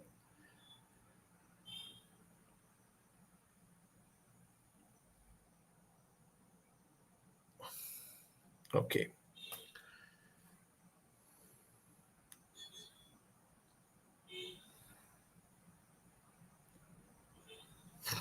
Okay. Did put 7 and it worked. All right. Okay. I was trying to create an equation, couldn't solve it. Okay. Since you went that route, Mayank, I'll also cater to that. Guys, it's okay even if you're not getting this. Is a, like I said, right? It requires a very, it's one of the tougher topics that you're going to deal with. It requires a very strong understanding of the fundamentals. It also requires, when it's integrated with data sufficiency, you'll also have to respect the format as well. So even if you didn't get to an answer, I please type in the chat window where you got stuck, right? So that I can cater to that as well. Harshita said she plugged in values, which is a good way of working, right? Not a very good way. If 7 was not a possibility and 17 was, Harshita, then you're in big trouble, right? Mayank said I created an equation. Okay, so Mayank, maybe some bit of number properties will help you out. I'll cater to that. Okay. So before I go into this question, okay, I want some of you all to think about it. Didn't know how to correlate the statement to what needs to be found. Okay. That would deal with the setup of the question, Rohan, right? So in a data sufficiency question, it is very important, right? On any DS question, it is very important for you to set the question up. How many different 5% teams can be formed from a group of X individuals? Very straightforward question, right? Different 5% teams can be formed means obviously it's a combination. They've given me how many individuals as well. They given it to me in terms of a variable, X individuals. So if I had asked you how many different 5% teams can be formed out of 10 people, you would have told me 10C5. Here they've not given me how many individuals are there. So obviously the question is asking me what is the value of XC5, right? This is what the question is. And obviously, if I need to solve for the value of XC5, it's crucial for me to know what is the value of X. If I'm able to figure out the value of X, my job is done. So I've set up my question. Now I go to my statement. If there had been X plus 2 individuals in that group, so instead of X people now, we have X plus 2 individuals. And this is also, guys, me repeating what I told you in the previous question as well. Reading and processing information becomes a very, very crucial skill set, right? On the tougher levels of questions, right? You'll have to read and process information well. If there had been X plus 2 individuals in the group, instead of X, we have X plus 2. Exactly 126 different 5% teams could have been formed. So they're not asking you to find out the number of teams here. They're saying, I'm giving you the number of teams, 126, and you have to set it up in terms of an equation. If there had been x plus 2 individuals in the group, so my total is x plus 2 now. If I choose 5 members out of that, I can form 126 different teams. So basically what they're giving me is x plus 2 C5 is 126. And this is where most of y'all would have got stuck. Now, one way to work with this is to ask yourself, understand the concept of a combination. If I take 8C5, 8C5 is 8 into 7 into 6 is the same as 8C3 divided by 3 into 2 into 1, which gives me 56. 8C5 is a 56. 8C5 can have only one specific answer. That means if I'm going to get 56 total teams, 56 total 5-member teams, there have to be 8 people in total that I have to select from.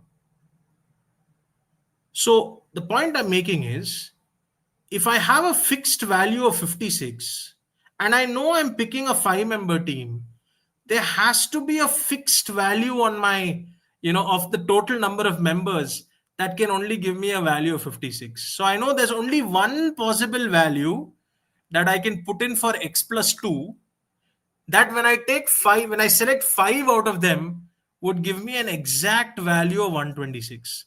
There cannot be multiple values. I cannot have 8C5 and 13C5. I'm just randomly picking some numbers. 8C5, 13C5, 6C5 can never give me the same values. They'll always give me different values. So if I know I have a fixed value of 126, I know I'm picking a fixed number of 5-member teams, then this has to be a fixed value that out of which I choose 5, I should get 126. So x plus 2 has to be a fixed value. And if x plus 2 has to be a fixed value, then the value of x also has to be a fixed value. It's only one possible value of x that can give me x plus 2 C5 as 126. That would be sufficient. Remember, in the data sufficiency, I don't need to solve. I need to see if I can solve. So by this equation, what I can definitely say is there can only be one value of x that makes x plus 2 C5 equal to 126. There cannot be another value for x. However, if the x was here in the position of R, for example, you had 8cx. Now I can have x to have two possibilities, because 8c6 is the same as 8c2. So if x was in the position of R, I can definitely have two possibilities, because 8c6 and 8c2 would give me the same answer. But if I have xc8 and that gives me a specific answer, there can only be one possible value of x that provides me that possibility of getting to an exact value. So I didn't need to solve it, to be very truthful. If I use simple common sense and work, I know x plus 2 C5, since it's giving me a fixed value of 126. There can only be one value for x that makes x plus 2 C5 as 126. Right? That is one way to work. But for those who went with an equation, here's what you'll have to do. So what would be the equation? Let's use the shortcut of a combination. So you would have set it up as x plus 2 into x plus 1 into x minus 1 into x minus 2, right? Divided by 5 into 4 into 3 into 2 into 1. Harshita said she put in values randomly and she got that, x would be 7, right? And it works out. And I got to my answer. But I'm not going to do that. Mayank said I made an equation out of it.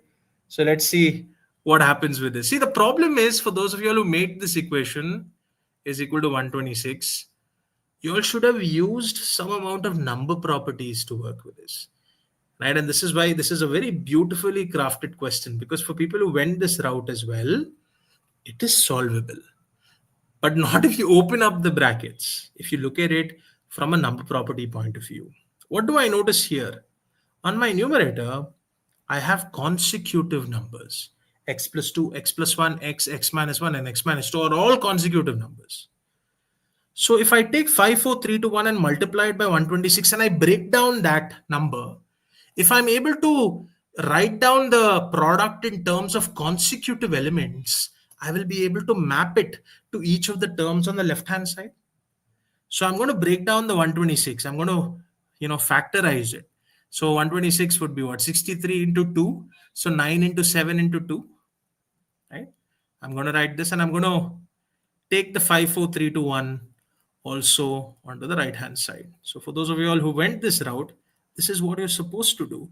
So this is 9 into 7 into 2 into 5 into 4 into 3 into 2 into 1. And you should have realized that I'm dealing with consecutive elements on the left hand side. So let me try to group these terms in such a way that I get consecutive elements on the right hand side as well.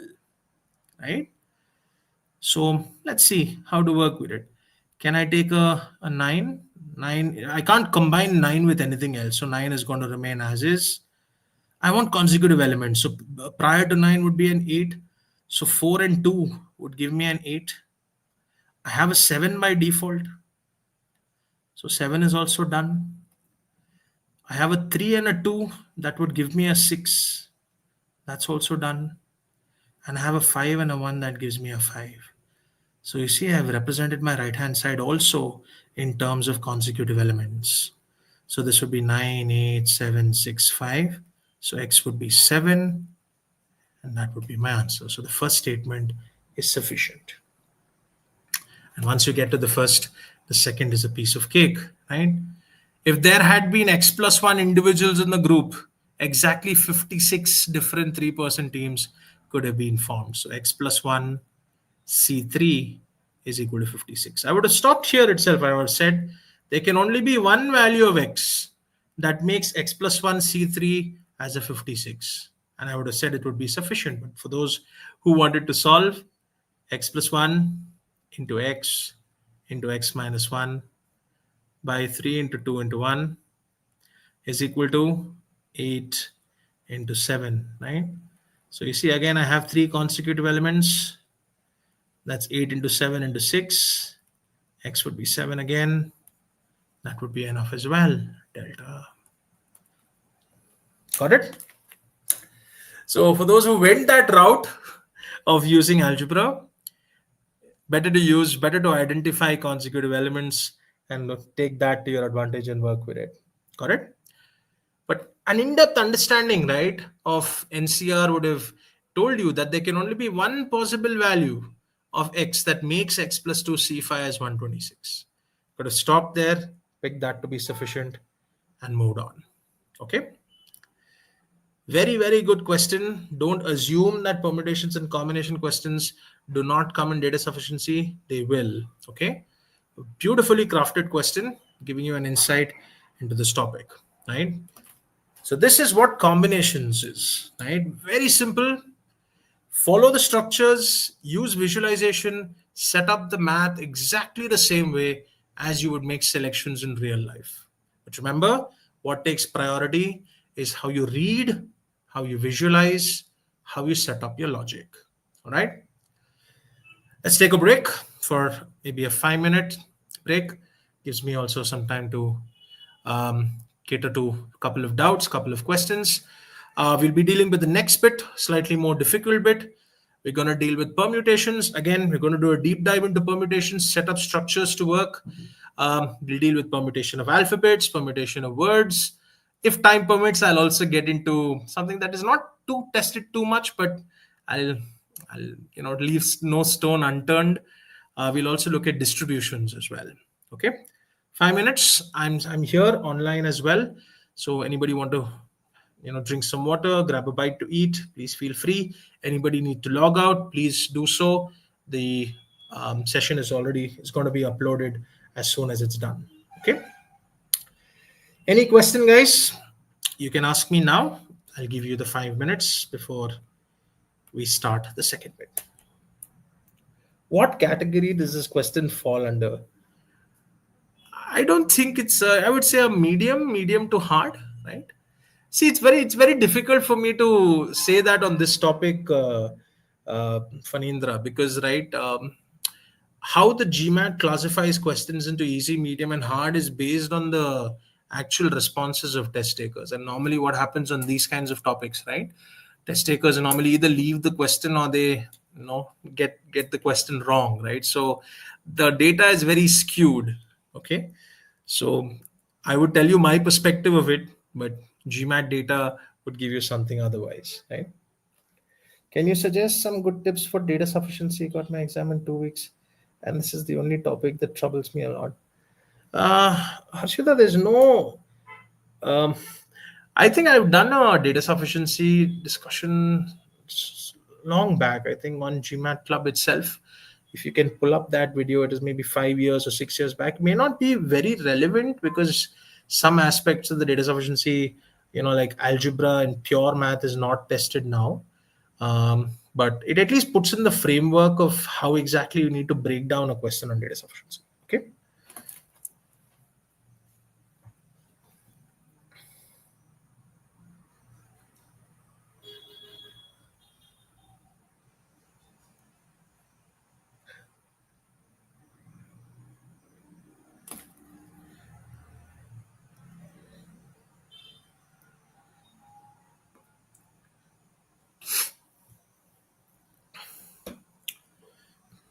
Like I said, right?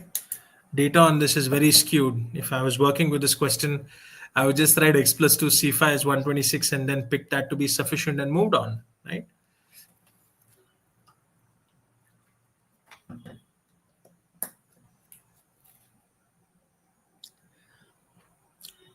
No, the reason why people find data sufficiency hard is because they don't create structures towards how to solve, right? It's like how you approach critical reasoning. You try to bring in your critical reasoning in verbal on the quant aspect here, but you'll have to realize slowly that when you work with data sufficiency questions, it's how you set up the question and how you break down the question stem that becomes more crucial towards you getting to an answer. Okay, and that's something you need to change in your process. You'll have to be patient with the data sufficiency question and set things up and break things down. Okay, my next session I think is mostly going to be on data sufficiency itself, so that's going to be 3 weeks later, so I don't think that's going to help you too much. But my advice to you would be, when you're working with the data sufficiency question, you'll have to spend a lot more time on the question stem to set things up. If you set things up, you do well on your question stem to set things up, your statements become pretty straightforward to work with. Okay, can you let us know what more videos are in the line? Navdeep, I'll be doing a session on data sufficiency. I'll be doing one on absolute values. I'll be also doing one on remainders and exponents, and maybe one on speed, distance, time, and work. Number properties is a very vast topic. So out of number properties, I think picking exponents and remainders is what I've planned. The others would be evens, odds, prime factorization, ad hoc questions on number properties. But I mean, that's it. Wouldn't be possible for me to do entire number properties in one discussion, right? It takes me 10 hours to do number properties in a personal tutoring setup anyway, right? And that's almost 4 sessions, right? I take each session of 2 hours, so 4.5 sessions is what I take for number properties. So one bit of number properties of exponents and remainders is what I've picked, right? So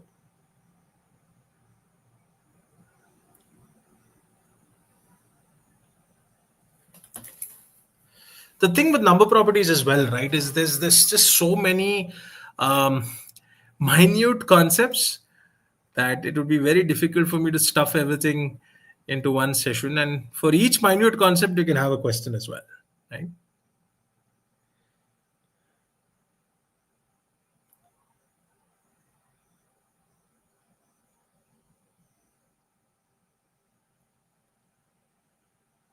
No, they will never give you something that has an impossibility to solve, Jack.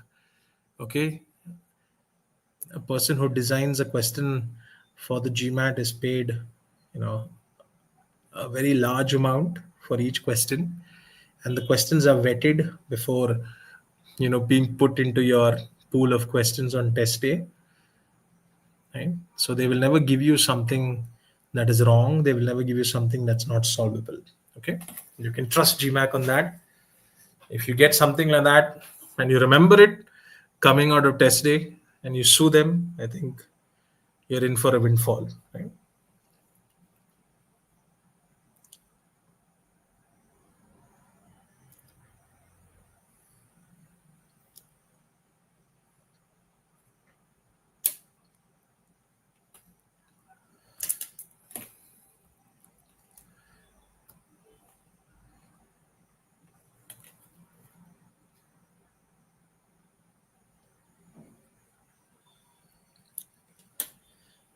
Okay, we'll be starting in a couple of minutes.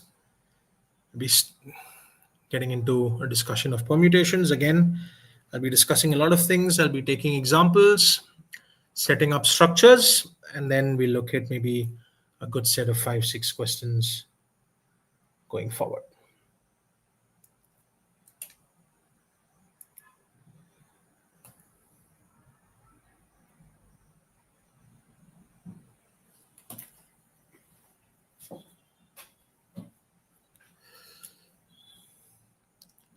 Harshita, since if you're online still, right, since your test is in a couple of weeks' time, uh, just maybe ping me on LinkedIn. Okay, I'll see if I can share a video link of a session of mine with another student who's taken up the test for data sufficiency, if that helps you out. Okay, just ping me on LinkedIn and I'll send you that link. You can make use of that video just to understand how I set up structures for that topic. Okay, and I don't mind sending you some practice material as well that will help you in that last couple of weeks. Got it? If you're still there, just reach out to me on LinkedIn. Okay.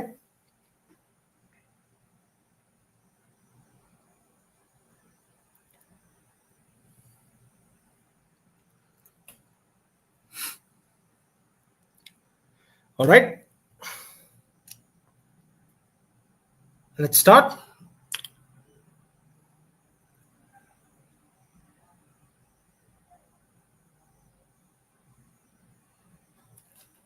Coordinate geometry, Navdeep, is it is a part of what GMAT Focus Edition tests you on, but coordinate geometry is tested more in the sphere of algebra, right? Functions and algebra, right? So you're never going to have coordinate geometry question that deals with triangles, that deals with circles, but you're going to deal with coordinate geometry in terms of linear equations with lines. You're going to deal with quadratic equations where they'll say a quadratic equation is basically a curve. So they'll ask you how many times a curve is going to cut the x-axis, basically asking you what are the roots of the equation. So it's going to be tested within the sphere of algebra. So you'll need to know how to you need to know how to plot out a curve based on simultaneous. I mean, based on quadratics. You'll need to know intersecting lines. Basically, are simultaneous equations, right? Things like that.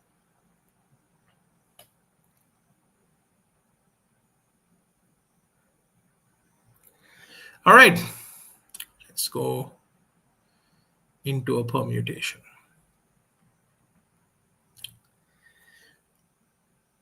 Like I said, a permutation is always an arrangement. And whenever you work with an arrangement, the order of arrangement always matters. And whenever you see a permutation based question, when you see an arrangement, you should always make use of the method of counting. I'm going to start with the fundamentals and then build from there, bringing in other concepts as well.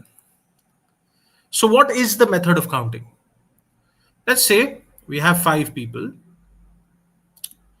and I need you to arrange these 5 people on 5 chairs. Again, let's visualize the 5 people A, B, C, D, and E. And let's put the 5 chairs as 5 empty spaces. So, this is what the method of counting is. It's called the slot method of working. The 5 chairs are represented by 5 empty spaces. So, you make empty spaces. You treat every empty space individually and you try to fill up the empty spaces based on the number of ways it can be filled. So if I have 5 people on 5 chairs and I ask you, how many different ways can I arrange these 5 people on 5 chairs? I would say I would go to the first space. This first space can be filled by any one of these fives. There are 5 ways of filling up that first space. Remember, when you fill up a space, it's always the number of ways you can fill up that space. It's not how many people go and occupy that space. At the end of the day, only one person can occupy that space. When you fill up a space, it's always the number of ways it can be filled. So this can be filled in 5 ways. That means any one out of A, B, C, D, or E can occupy that space. So when I fill up the first space in 5 ways, I'm catering to all the arrangements, starting with A, starting with B, starting with C, starting with D, starting with E. So I'm making empty spaces. I'm treating every empty space individually, and I'm filling up the empty space by the number of ways it can be filled. And once I fill up the empty space by the number of ways it can be filled, I'm going to take one person and put that person on that space like a placeholder. And that's the empty space done. That's one person catered to. I go to the next space. This can be filled in 4 ways. Any one out of B, C, D, and E can occupy this space. So let's say B goes and occupies that space. This can be filled in 3 ways. C goes and occupies that space. 2, and finally 1.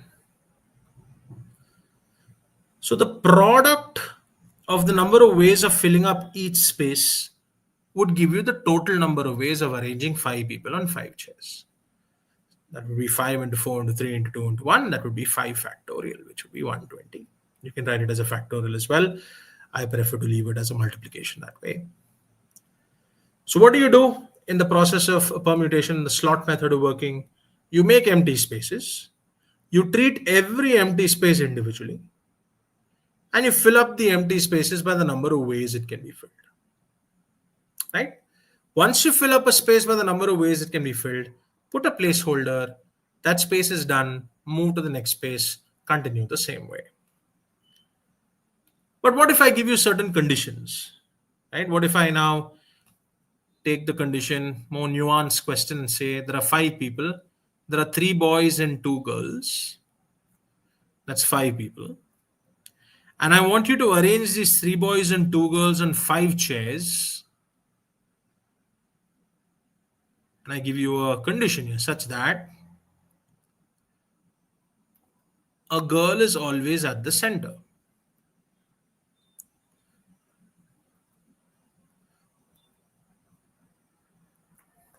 Right?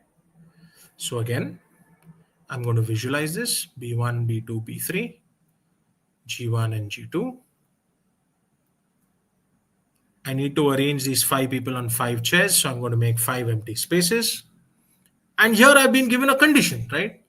Think about it, right? If this was given to me in a real life scenario, I would always cater to the condition first. So a girl has to always be at the center. So that has to be filled with a girl. I'm going to cater to my condition space first. So this space can be filled in 2 ways. Any one of the 2 girls can go and occupy that space. Let's say G1 goes and occupies that space. Now there's no other conditions on the other spaces. So one person is occupied that space. I can start from any other space. This can be filled in 4 ways. Any one out of B1, B2, B3, and G2 can occupy that space. Let's say G2 occupies that space. This can be filled in 3 ways. This can be filled in 2 ways. And this can be filled in 1 way. So 4 into 3 into 2 into 2 into 1 would be the total number of ways of arranging 3 boys and 2 girls on 5 chairs such that a girl is always at the center. So remember, you make empty spaces. You treat every empty space individually. When a condition is given, you find the condition space and you fill the condition space first. Like what you would do in a real life scenario. You always fill the condition spaces first. And I can give you multiple conditions. So now I can say 3 boys and 2 girls. That's 5 people. And again, I want you to arrange them on 5 chairs such that A girl is at the center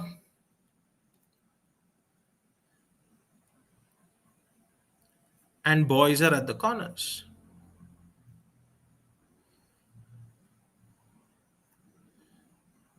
Right? A girl is at the center and boys are at the corners. So what would you do here? Simple. Again, condition spaces have to be catered to first. I have B1, B2, B3, G1, G2. I have 5 spaces. A girl has to be at the center and boys have to be at the corners. I'm going to fill up my condition spaces first. So this can be filled in 2 ways. Any one of the 2 girls can go and occupy that space. You see, one thing I want you to observe as well as I'm working with a question, I am not directly going and filling up the space. In addition to filling up the space, I'm also visualizing what are the possibilities that can occupy that space. And this is one mistake that I normally find test takers making, right? When they work with questions on permutation specifically, they just start filling up the spaces rather than visualizing what are the possibilities. Because if you're able to visualize the possibilities, you'll be able to understand the nuances a lot better. You'll be able to understand the logical cases as well a lot better. You'll understand that as we go on further to harder questions. So you make empty spaces, you treat every empty space individually, you fill up the condition spaces first. So when I know this has to be filled with a girl, I know there are 2 girls, this can be filled in 2 ways. So one girl goes and occupies that space. See, I'm always putting a placeholder there, right? So that becomes easier for me to move forward to the other spaces. Then I go to this space. There are 3 boys. Any one of the 3 boys can go and occupy that space. So let's say B1 occupies that space. One boy is sitting here. So there are 2 boys left. So the space can be filled in 2 ways. Let's say B2 goes and occupy that space. So now 3 people are sitting down out of 5. There are 2 people left, and those 2 people can fill up the remaining spaces. So this can be filled in 2 ways. Let's say G2 goes and occupies that space, and finally 1 way. That's B3. So 3 times 2 times 2 times 1 times 2 would give me the answer. It's always an and scenario, right? It has to be a boy and a girl and a boy and a girl and a boy and so on. So 3 times 2 is 6, 6 times 2 is 12, 12 times 2 gives me 24, right? So I make empty spaces, I create I create empty spaces, I treat every empty space individually. If a condition is given, I find the condition space, I fill the condition space first. As I'm filling up the spaces by the number of ways it can be filled, I visualize what objects can sit on that space, I put a placeholder, and then I move forward. Right? So let's expand on this a lot more. So let's say we have 3 boys and 2 girls. Again, 5 people, and I want you to arrange them on 5 chairs such that the boys and girls are alternately seated.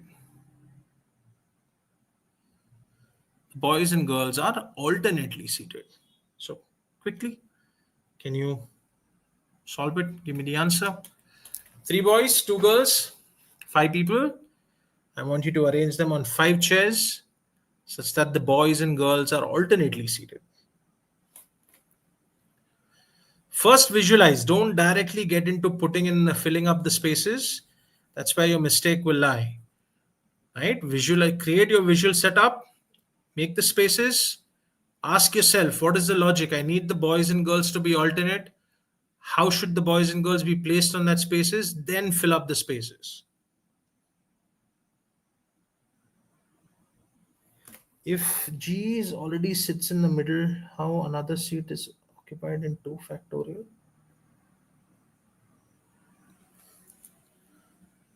I didn't put a factorial, Souvik. I said if G sits in the middle, this can be filled in 2 ways, right? Because there are 2 girls, there are 3 boys. Visualize this, right? There are 3 boys and 2 girls. So if a girl has to be at the center, it can be any of these 2 girls in the center. So this can be filled in 2 ways, right? So one girl goes and occupies that space. So now one girl is sitting down. There's 4 people left, right?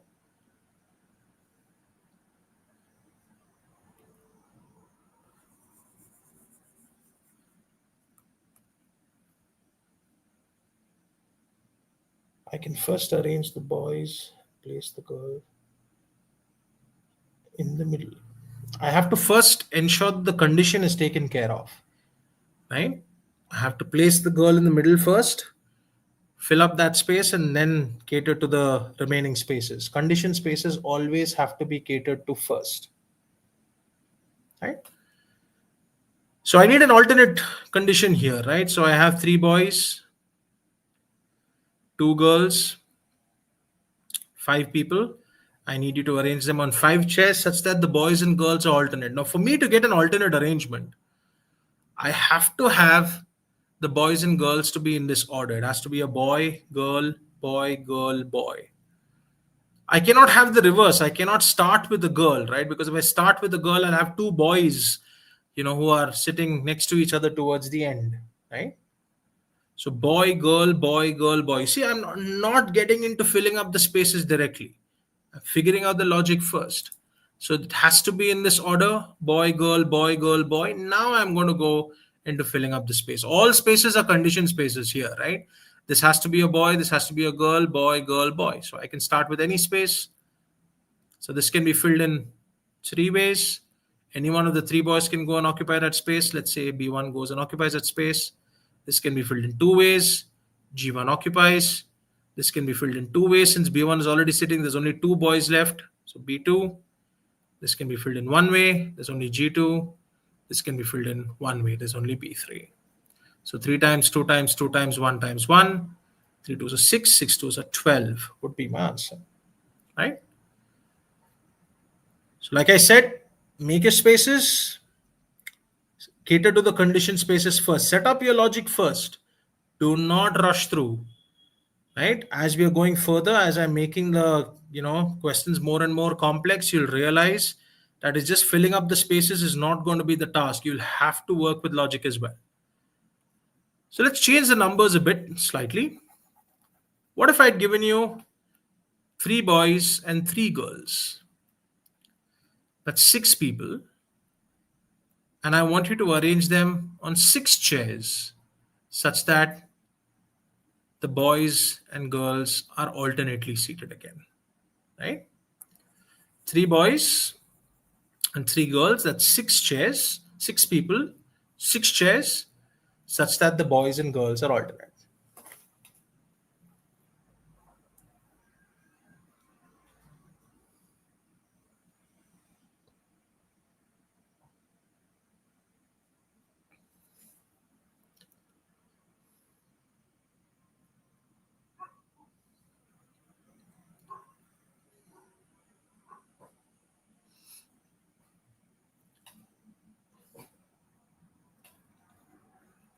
You have to be slightly careful here. Like I said, if you get down to randomly filling up the spaces, then you will make your mistakes, right? Logic comes into play at a certain point.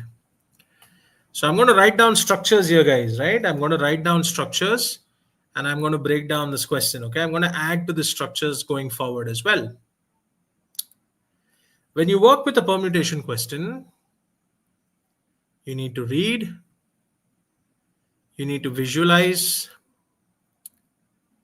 and set up the visual component, similar to a combination. Second, especially in a permutation question, it becomes very, very, very crucial for you to list out all the logical cases. You have to work with listing out the logical cases. If you're able to list out the logical cases, either list it out on the sheet of paper or figure out the logical cases in your mind, it becomes very easy for you to work with a permutation from a mathematical aspect. So you have to focus on listing out the logical cases. And when you're listing out the logical cases, again, apply the filter of forward logic versus reverse logic. And again, use reverse logic whenever you have an at least one, and at most one, and not. So when you work with a permutation question, it's important for you to list out the logical cases visually first. If I have to have an alternate arrangement, I can start with a boy. I can have a boy, girl, boy, girl, boy, girl. But remember, it's an arrangement here, right? Interchanging the positions give me completely new outputs. So what am I going to do? I'm first going to list out my logical cases. Or I can also start with a girl as well. They are two completely different arrangements. Girl, boy, girl, boy, girl, boy. This is what you'll have to do. In a permutation, it's not just about making the spaces and filling it up. It's first learning to list out the logical cases that cater to the condition that is being set up. You see, I'm not getting into filling up the spaces directly.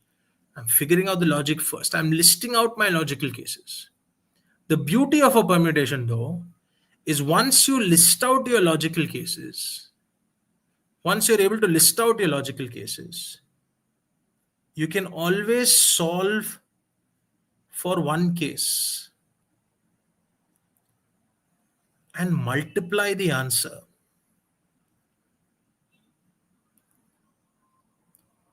by the number of cases.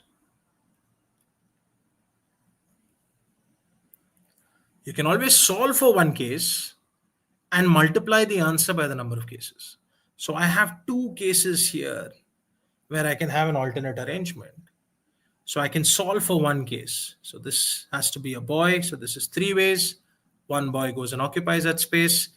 There's three girls. So this can be filled in three ways as well. Two, two, one, and one. So three times, two times, one times one.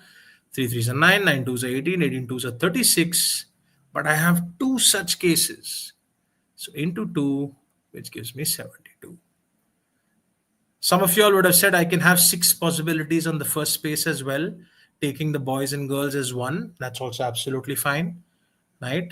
I'm not getting into it. I'm looking at it as in terms of, how I would list it out as in logical scenarios. How would I visualize alternate arrangement if it was presented to me in a real life scenario? Three boys, three girls. If I wanted to arrange them on six chairs alternately, I would say I have two cases: either start with a boy or start with a girl. That's why I said, right, as you go into more tougher questions, permutations become more nuanced. You cannot just cater to filling up the spaces with numbers. You have to focus on the logical scenarios first. Ask yourself, if I was here standing in a room and I had three boys and three girls given to me, how would I place them on six chairs such that they are alternately seated? The answer to that how would be your logical cases. So I would either start with a boy, I have boy, girl, boy, girl, boy, girl, or start with a girl, girl, boy, girl, boy, girl, boy. So what did I say is the structure? You list out all the logical cases, very important. As you're listing out the logical cases, decide whether you want to go forward or reverse. Choose reverse when you have an at least one, at most one not. And the best part is once you list out the logical cases, you can always solve for one case and multiply the answer by the number of cases. Got it? All right. Again, I'm going to stick to more nuanced questions. So let's say now, it can also be GGG, BBB. Souvik, if I have to have alternate means one boy, one girl, right? GGG is not an alternate arrangement, right? GGG, boys and girls are not alternate there, no? When I say alternate arrangement, each boy and girl have to be alternately seated. That's what the question was, right? There the girls are together and boys are together, right?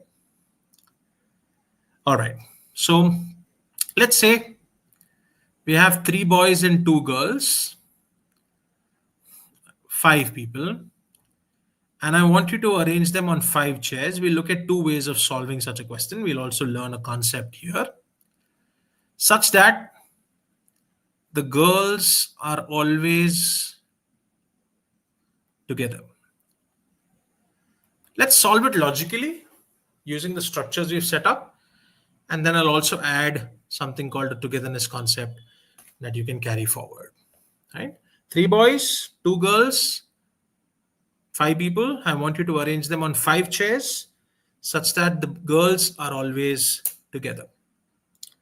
So first visualize, guys, right? Draw your visual component. Imagine you're in a room.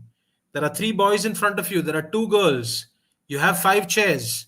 And someone comes and tells you, you need to place the girls always to be together. So ask yourself, where all can you place the girls together? That would be your different logical cases. Once you set up your logical cases, make a note of how many cases you would have. Solve for one, multiply your answer by the number of cases. Right? That is the best way to work with a permutation. There is an alternate way. We will look at that as well in terms of what a togetherness concept is. But I want all of you all to give a shot at this, please. Visualize the question. Draw the visual component, put in the spaces, ask yourself, if the girls have to be together, where all can I place them such that they are together? How many cases? Solve for one, multiply your answer by the number of cases.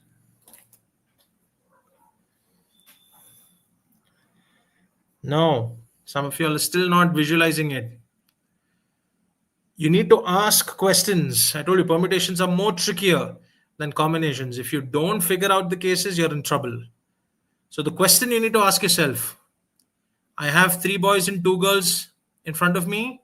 I need to place them on five chairs such that the girls are always together. So the question you need to ask yourself is, if I was given this case, where all would I place the girls such that they are always together? That would be the cases for you.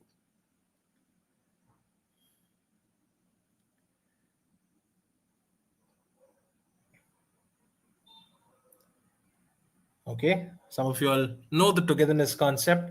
Some of you all have used the structures well.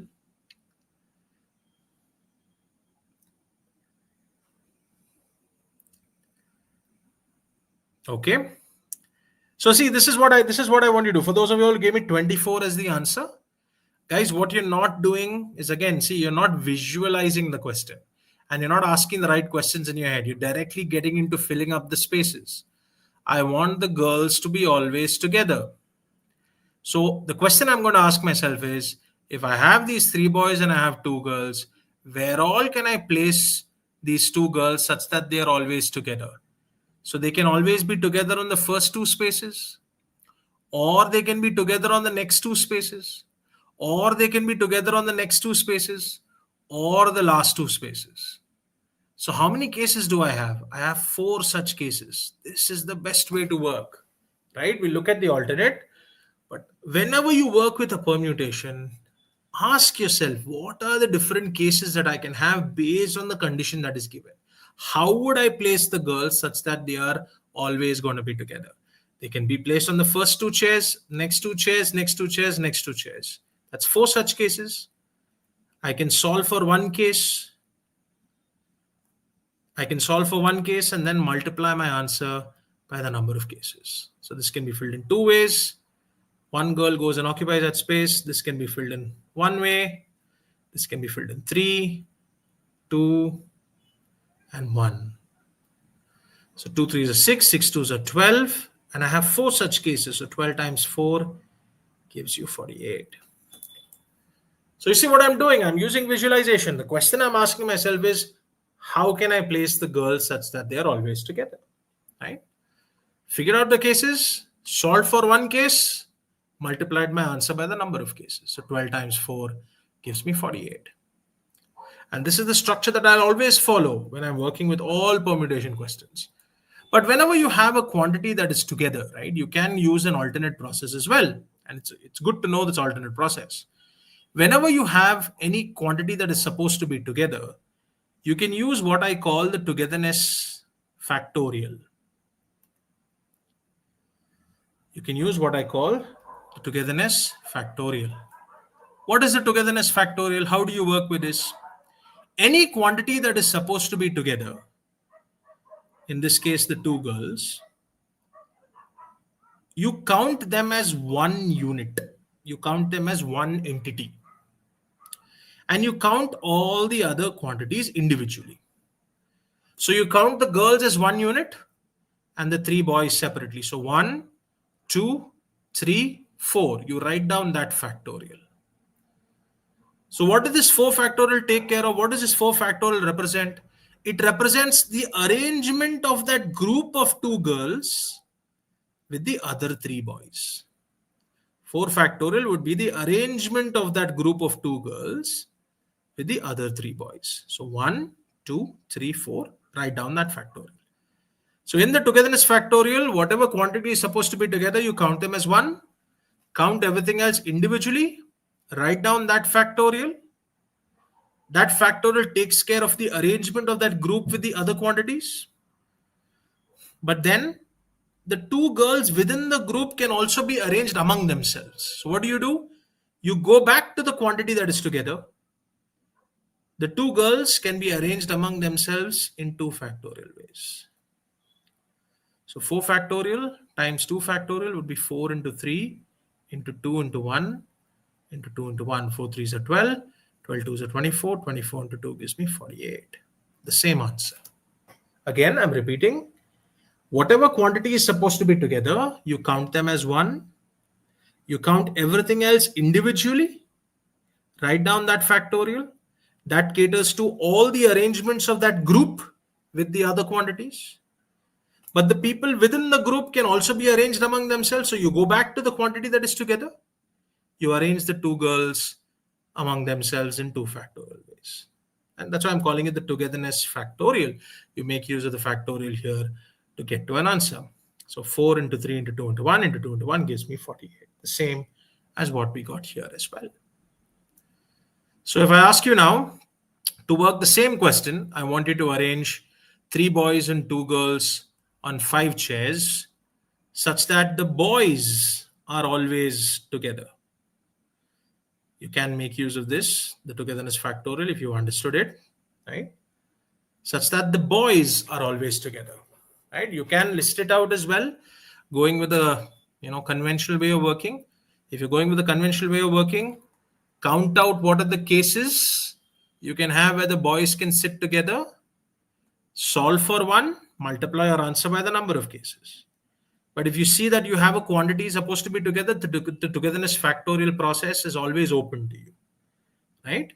So count whatever is supposed to be together as 1, count everything else individually, write down that factorial, go back to the quantity that is together, arrange the objects within that quantity as well, write down that factorial, multiply, you would get to your answer. Got it?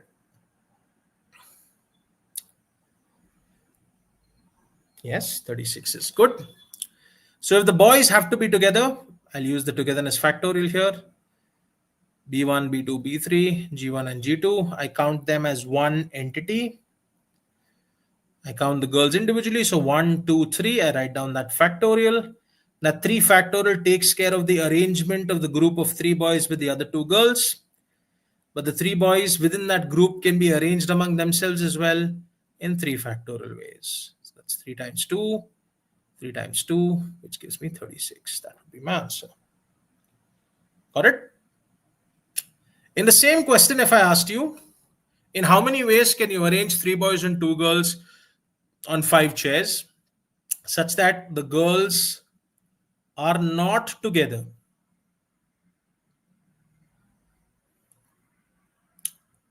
What would you do when you see a negative connotation of not together? You would always go reverse logic. You would say, let me take the total number of arrangements and subtract where the girls are together. It will be very difficult for me to list out all the cases where the girls are not together and work, right? That is why I said reverse logic always works best. What would be the total number of ways of arranging 5 people on 5 chairs? 5 factorial.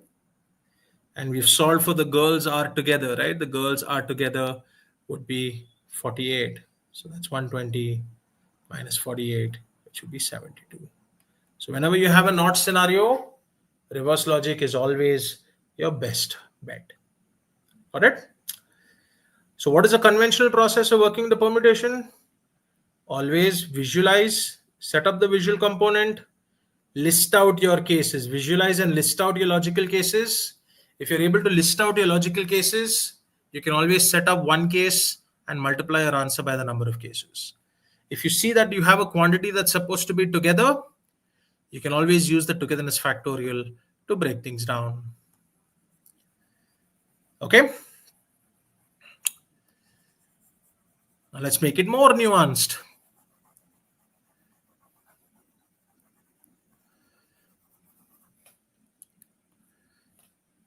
What if I have three boys? Actually, in all the examples that I've taken so far, I've taken three boys, two girls, five chairs. I took the number of people and the number of objects to be the same. I took three boys, three girls, six chairs. I took three boys, two girls, five chairs again. What if I have the number of objects and the number of spaces to be different? What if I ask you to arrange five people on four chairs? Or I ask you to arrange five people on six chairs? What would I do then? What if I have the number of objects and the number of people to be different? Then how would I work? So let's look at two scenarios, okay? Let's say when the objects are greater than number of spaces, and let's look at a case where the objects is lesser than the number of spaces. Take the least? No. Okay. So when you have the objects to be greater than the number of spaces, you don't need to change your process of working. I have four chairs, I have five people. This can be filled in five ways. Any one of the five people can go and occupy that space, A, B, C, D, and E. This can be filled in five ways. A goes and occupies that space. This can be filled in four ways. This can be filled in three ways. This can be filled in two ways. Right? I can't do anything. One has to remain standing. So nothing changes. 5 into 4 into 3 into 2 would still give me the answer. But when you have five people on six chairs, things change a bit. What happens if I have to arrange five people on six chairs? If I have to arrange five people on six chairs, one chair is by default going to be empty. And if one chair is by default going to be empty, it depends on which chair is going to be empty. So I would have six cases here. I can either have the first chair to be empty, or I can have the second chair to be empty, or I can have the third, or I can have the fourth, or I can have the fifth, or I can have the sixth. So one way to work is I can say there are six cases where one chair is going to be empty. So if I solve for one case and multiply my answer by 6, it should give me the exact answer. So we look at different ways, right? May not be the most efficient. I know one chair has to be empty. So it can either be the first or the second or the third or the fourth or the fifth or the sixth. So there's six cases. So I'm solving for one case. Let's keep the first chair empty. And the remaining five people can be arranged on these five spaces as 5, 4, 3, 2, and 1. So 5 into 4 into 3 into 2 into 1, that would be 120 times 6. That would be 720. That would be your answer. But the problem occurs if you go this route of working, the problem occurs when I give you five people on seven chairs. If I give you five people on seven chairs, now it depends upon leaving two chairs empty, right? And which two chairs I keep empty is going to be very tedious for me to count out. It will be the first two, next two, next two, next two, next two, next two, then next two. I can't go on counting it out and write down the number of cases. So it will become very difficult for me to solve. So whenever you have the number of objects to be lesser than the number of spaces, there are two ways you can look at it. One is to look at it as a permutation combination mix. Right? I don't prefer to do it, but some people would do it this way. There are six chairs, there are five people. So what you would do, out of the six chairs, you would first choose five. Out of the six chairs, you would first go and choose five. And in those five chairs, you would arrange the five people. So 6C5 into 5 factorial would be the answer to that. And what is 6C5? 6. into 5 factorial, exactly what I got here, 5 factorial into 6 cases. And this process works well even for this condition as well. 5 people on 7 chairs. So what am I going to do? I'm first going to, out of the 7 chairs, choose 5. And in those 5 that I've selected, I'm going to arrange the 5 people. So 7C5 into 5 factorial. It will be 7C2, which is 7 into 6 by 2 into 1. That will be 21 into 5 factorial. That will be my answer. This is another way to work with it. So whenever you have the number of objects to be lesser than the number of spaces, you can make it as a permutation combination mix. You select the chairs first. And in those chairs you've selected, arrange the people. What I prefer to do though, when I'm working with permutation questions, I don't bring in a combination unless I have to do so. So if I was working with this question and they asked me to arrange 5 people on 6 chairs, if they give me the number of objects to be lesser than the number of spaces, I will always reverse the point of view. If you all don't want to use the combination, you can always reverse the point of view. By reversing the point of view, instead of looking at it in terms of putting spaces for the chairs and filling up the spaces, I will look at it in terms of the people. I have 5 people. I'm going to look at it from the perspective of the people. A can go and occupy any one of the 6 chairs. So A can go and sit on any 6 chairs. Now A has gone and sat on one chair. B can go and occupy any one of those 5 chairs. B has gone and sat on one. C can occupy 4. D is 3. E is 2. So 6 into 5 into 4 into 3 into 2. 6 5s are 30. 30 into 4 is 120. 120 into 3 is 360. 360 into 2 gives me 720. Exactly what I've got here as well. I'm reversing the point of view. So here also 5 people on 7 chairs. If I have more number of spaces, lesser number of objects, I will reverse the point of view. I will look at it from the perspective of the people. So this can be filled in. The A can go and occupy any one of the 7 spaces.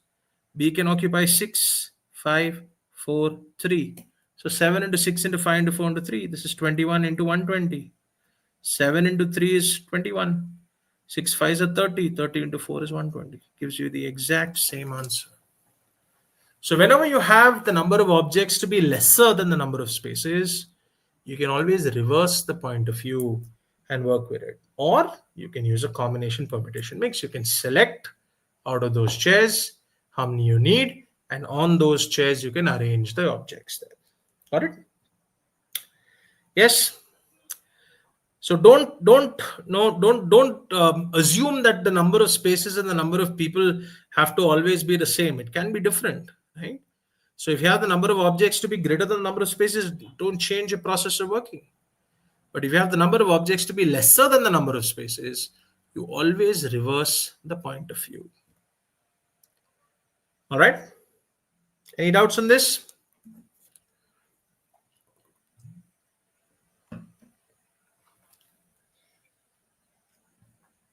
Any doubts, guys?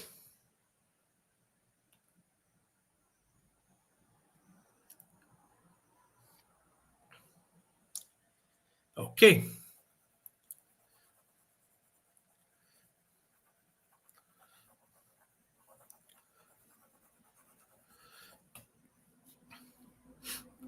Now,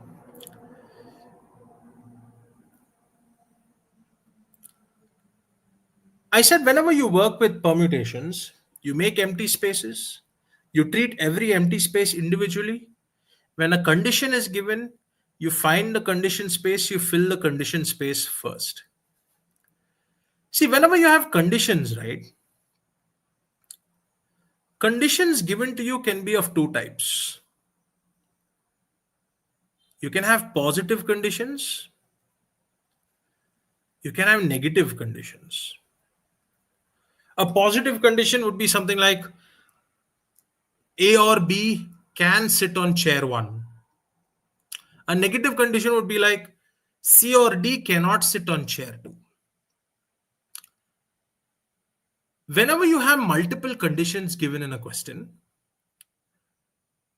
and those multiple conditions are one positive condition and one negative condition, the better way to solve the question would be always to cater to the positive conditions first, followed by the negative condition.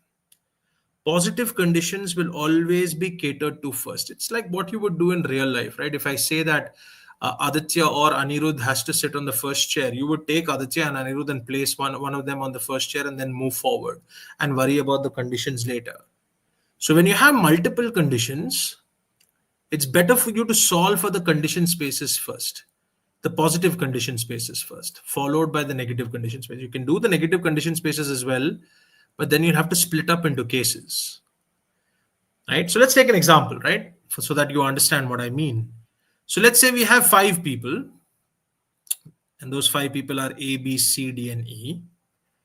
And you have to arrange these 5 people on 5 chairs such that A or B can sit on chair 1 and C or D cannot sit on chair 3.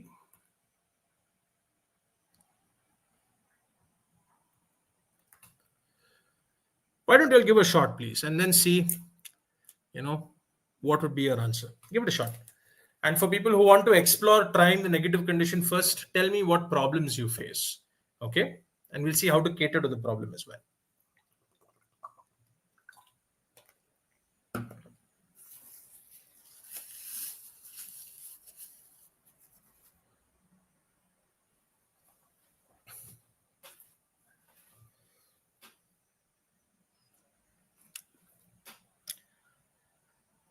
I'll repeat the question. 5 people, A, B, C, D, and E. I want you to arrange them on 5 chairs such that A or B can sit on chair 1 and C or D cannot sit on chair 3.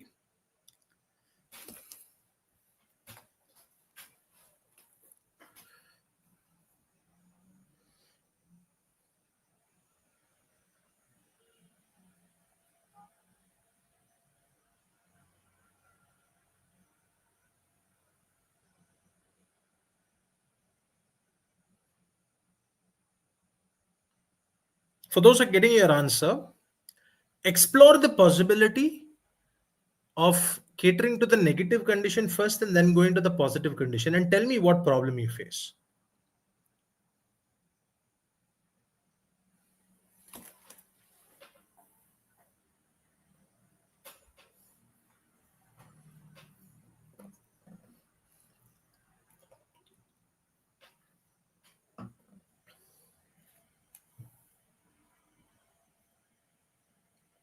Yes, only A or B can sit on chair 1. C or D cannot sit on chair 2.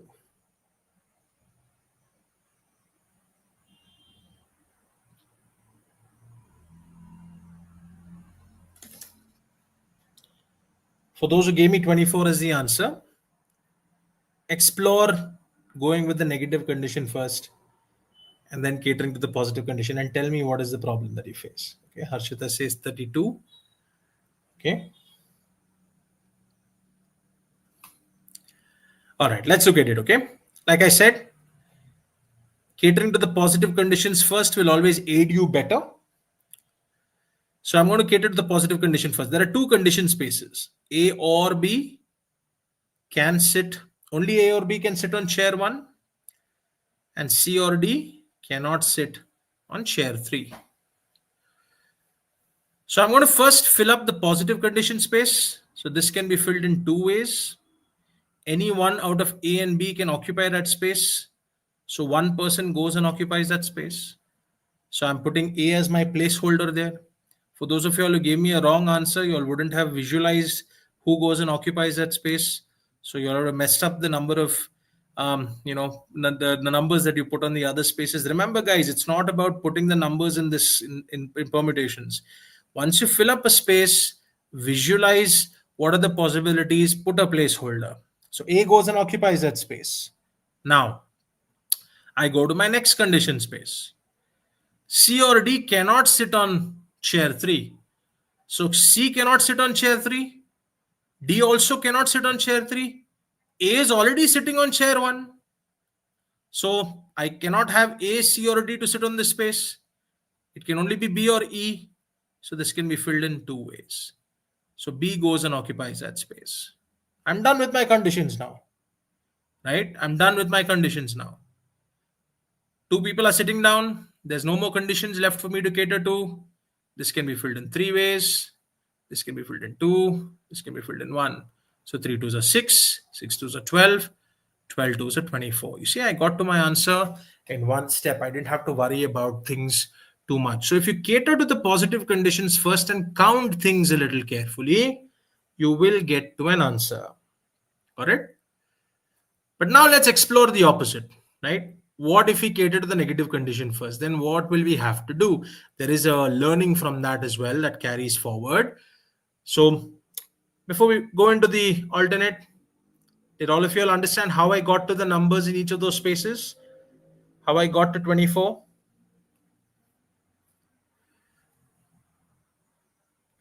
Any doubt on this?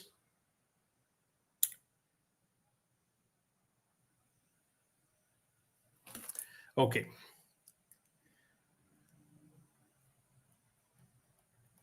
So let's cater to the negative condition first.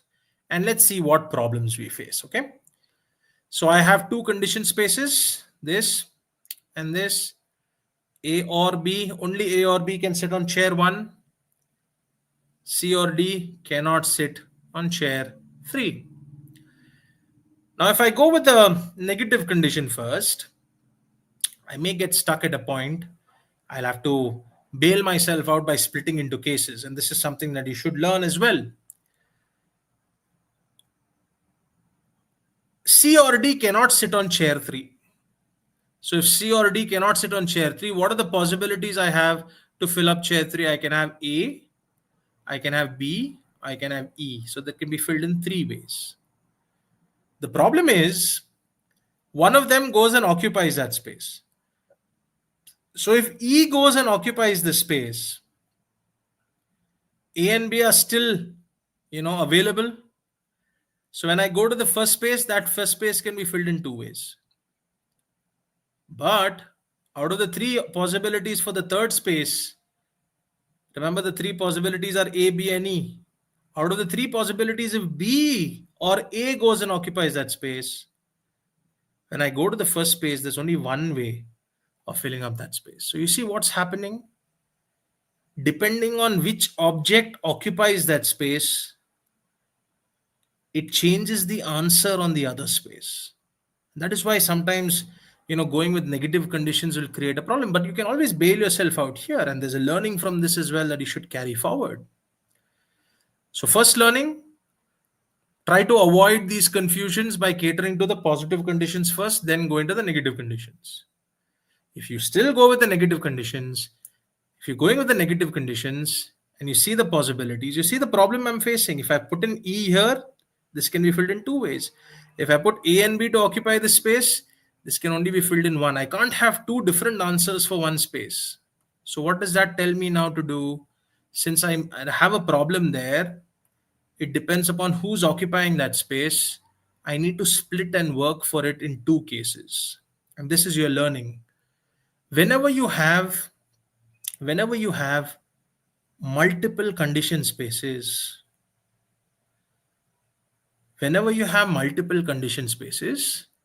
if you have positive conditions, always cater to them first. But if you don't, if you have multiple condition spaces and you see there are overlapping possibilities between each of the conditions,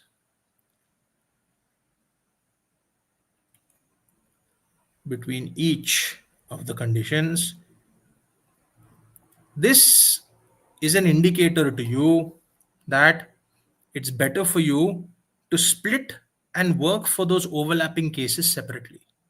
What do I mean by those overlapping cases? When I went and filled up this space, the possibilities of filling up that space was A, B, or E. And that was also the possibilities of filling up this condition space, A or B. So you see the overlap here in both the condition spaces was A and B. And that was creating the issue for me. So whenever you have multiple condition spaces and you see there are overlapping conditions between those spaces, they will always create an issue for you. So what do you do to navigate through it? Split and work for those condition spaces separately. So I'm going to make two cases here. If E occupies this space, one case, and if A or B occupy this space, the second case. And I'm going to solve for them and add them up. So if E occupies the middle space, this can be filled in one way. E goes and occupies that space. When I go to the first space, A and B are still open. This can be filled in two ways. Let's say A goes and sits there. There's no other conditions. So 3, 2, 1. 2 3s are 6, 6 2s are 12. And the second scenario, when A and B occupy the middle space, this can be filled in two ways. Out of A and B, one person goes and occupies that space.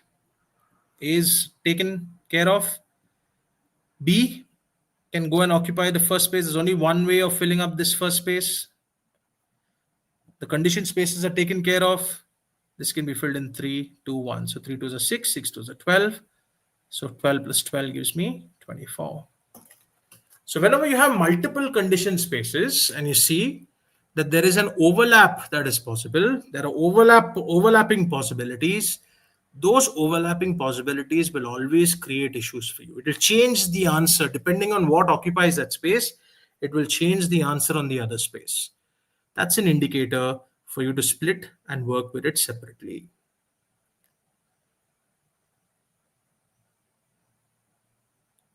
First place is A or B. So A or B is two ways, no? I've already catered to that by Varsha, your doubt is here, right? If I've already put this as 2, it caters to all the arrangements starting with A and all the arrangements starting with B, right? By putting 2 here, I've catered to it. I don't need to double count it again. If there are multiple positive conditions, Rohan, absolutely fine. You can solve, you can use any condition, but I would look at the possibilities of filling up each of the condition spaces. If I see there's an overlap, I will work for those overlaps separately. Right? You can have multiple condition spaces, right? If there are positive and negative conditions, you work with positive conditions first. If you have multiple positive conditions, no problem. Check for the possibilities. Check which are your condition spaces. Look at the possibilities of filling up the spaces. If there are overlaps, split and work for it separately. Got it? Because the overlaps are the ones that are going to create an issue for you. Make sense?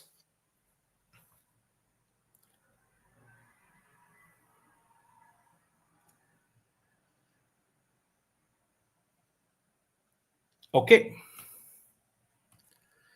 So again, I'm repeating. Conditions can be positive conditions, negative conditions. If you have positive conditions and negative conditions, cater to the positive conditions first. It'll be easier. If you have multiple conditions, positive or negative, if you see when you have multiple condition spaces, look at the possibilities that can fill up each of the spaces. If you see there are overlapping possibilities, then always split and work for it separately. Got it? These kinds of questions will be more prevalent when it comes to working with numbers. Okay. So let's take an example. Since we've spoken about numbers, I've put in the rule for working with conditions. Let's look at permutations with numbers as well.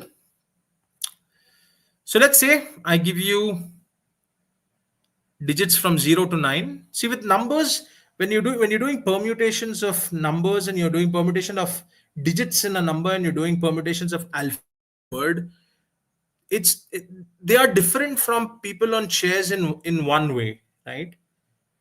People on chairs can never be repeated. You can't repeat people, right? But alphabets can be repeated. Digits can be repeated. If E is in the middle, why B also does not come in the first place? I've already taken that, Souvik. So when I took E in the middle, I said there's one way of filling up that space.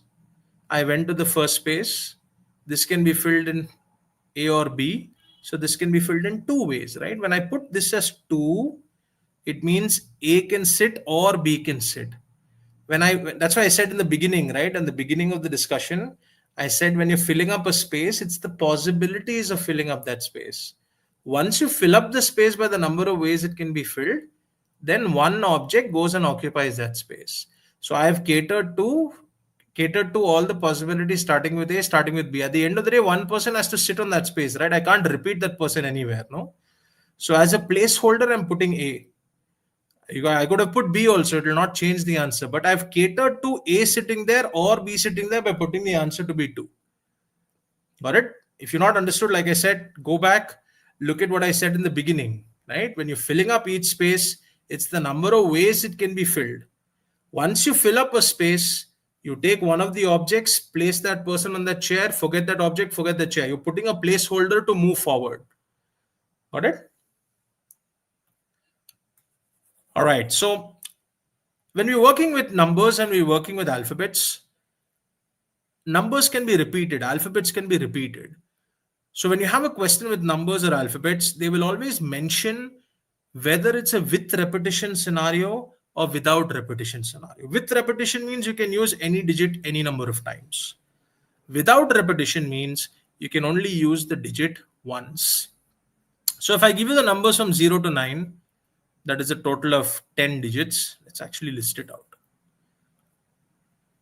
0, 1, 2, 3, 4, 5, 6, 7, 8, 9. I give you a total of 10 digits and I ask you 4 questions. I want all of you all to give a shot at this, please.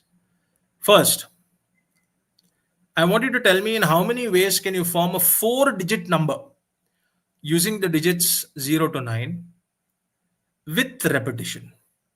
WR stands for with repetition. Second, in how many ways can you form a 4-digit number using the digits 0 to 9 without repetition? In how many ways can you form a 4-digit number with repetition such that the 4-digit number is always even? And in how many ways can you form a 4-digit number without repetition such that the 4-digit number is always even? I want you all to write it down on the sheet that you're working with and give it a shot, please. We're going to use this and we're going to again cater to the multiple conditions and then we'll look at some questions. Give it a shot.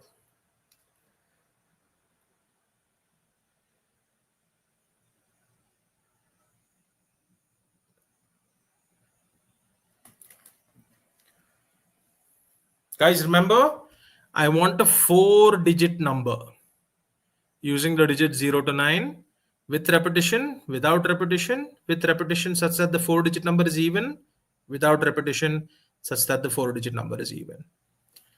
4-digit number. So there's a hidden condition here, right?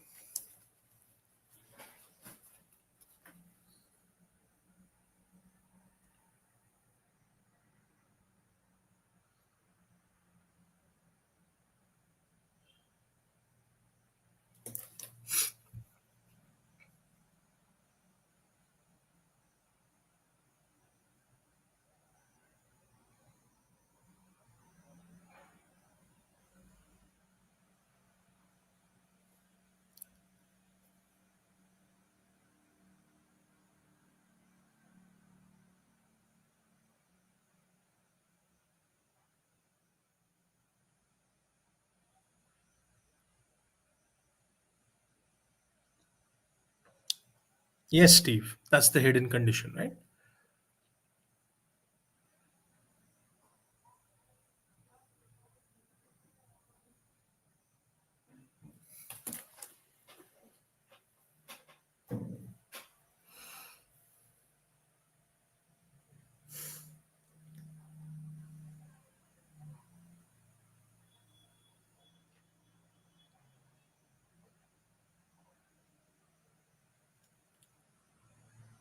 Guys, I don't need you to multiply everything. It's okay if you keep it as, you know, numbers that fill up the spaces, right? I'm trusting you, you'll do your multiplications right on test day, right?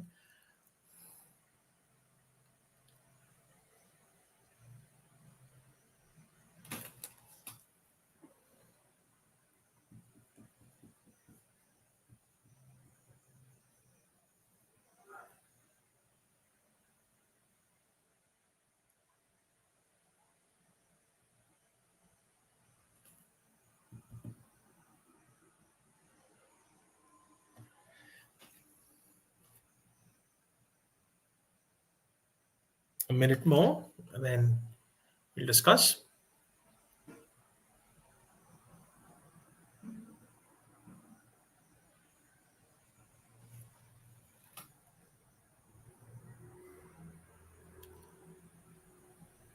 So the first one, pretty straightforward. There is a hidden condition here that the first digit cannot be 0, right? So there's a condition space here. The first digit cannot be 0, so this can be filled in 9 ways. It's with repetition, so you can repeat any digit any number of times. You can have 0 in the second, third, and fourth spaces. 10, 10, and 10. Right? That's the first. Without repetition. Again, I cannot have the first to be 0. So this can be filled in 9 ways. One digit goes and occupies that space. I'm putting a placeholder. Let's say 1 goes and occupies that space. So I've used up 1. This is a without repetition scenario. I can't use 1 anymore, but 0 is now a possibility for the second space. So are the others except 1. So that can also be filled in 9 ways. Let's say 0 goes and occupies that space. 2 digits are used up. That's 8 and that's 7. So 9 into 9 into 8 into 7. Now the third has 2 conditions running. It's a with repetition scenario, so you don't need to worry too much in a with repetition case. The number has to be even. So the condition is for any number to be even, the last digit has to be either a 0, 2, 4, 6, or 8. The last digit has to be even. 0 is an even number as well. So there are 2 conditions here. The first digit cannot be 0. The last digit has to be even. It's a with repetition case, so I don't need to worry too much about splitting into cases. So this can be filled in 9 ways.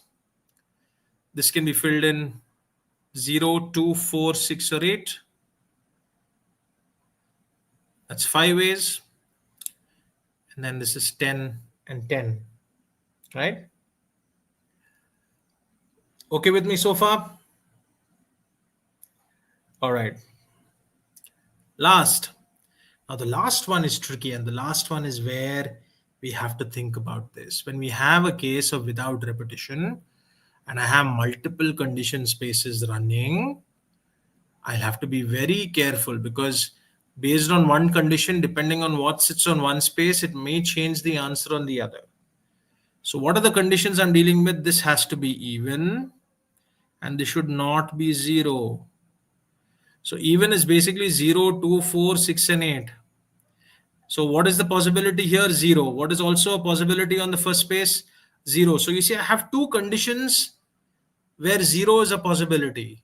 The first condition, which is about not being 0, and the last condition space where it has to be even, where 0 is also a possibility. So 0, since it's a part of 2, it's a part of the possibilities of 2 spaces, it's going to become a problem in terms of calculation. So people who went directly and said this can be filled in 5 ways.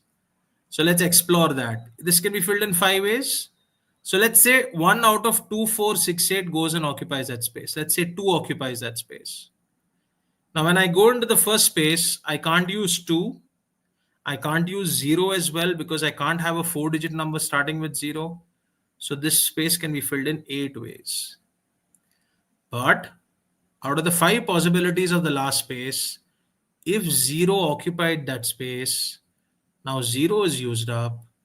Now when I go to the first space, since 0 is already used up, this can be filled in 9 ways. So you see, depending on what object occupies the space, it's changing the answer on the other condition space. This is an indicator to you that you have to split and work into separate cases. Simple way was here there was a 0, here also the condition was about not being 0, but 0 was a part of both condition spaces. So 0 is ideally going to create a problem for you. So what must you do? You need to split and work for that condition space separately. So what am I going to do? Count smart. I'm going to count all the even numbers ending with 2, 4, 6, 8 separately, since 0 is creating the issue for me. And I'm going to count all the even numbers ending with 0 separately. And then I'm going to add them up. Right? So once I remove that case that is overlapping and work for it separately, I can easily get to an answer. So this can be filled in 4 ways. Any one out of 2, 4, 6, 8 can go and occupy that space. Let's say 2 goes and occupies that space. I go to the first space. I can't have it to be 0. I can't have it to be 2 as well. So this can be filled in 8 ways. Let's say 1 goes and occupies that space. You see, every time I'm filling up a space, I'm putting a placeholder for me to understand things. So 2 digits are used up. I can have 0 here, no problem. 2 digits are used up out of 10. So this can be filled in another 8 ways. One more digit goes, let's say 0 goes. This can be filled in 7 ways. So 8 into 8 into 7 into 4 would give me all the arrangements of getting even numbers ending with 2468. I will get all the even numbers ending with 2468. That is 8874. I also have to count out all the even numbers ending with 0. So this can be filled in one way. Now 0 is used up. I can't use 0 anymore. So the first space can be filled in 9 ways. Let's say 1 gets used up. 8 and 7. 9 into 8 into 7 into 1. 9 into 8 into 7 into 1 will give me all the even numbers ending with 0. So 8 into 8 into 7 into 4 plus 9 into 8 into 7 into 1. That would be my answer. Right? That would be my total even numbers, such that you have a 4-digit number without repetition. Got it? So this is how you're going to be tested, right? When you have multiple conditions, you have to be a little careful, and you'll have to split and work for these separately. Got it? Let's look at some questions.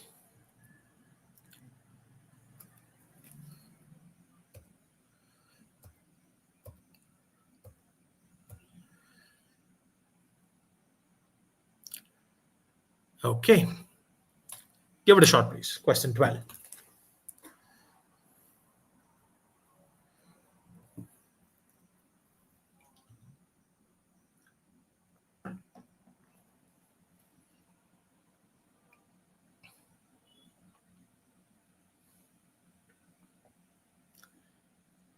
Another official GMAT question.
Okay, you can start typing your answers in the chat window.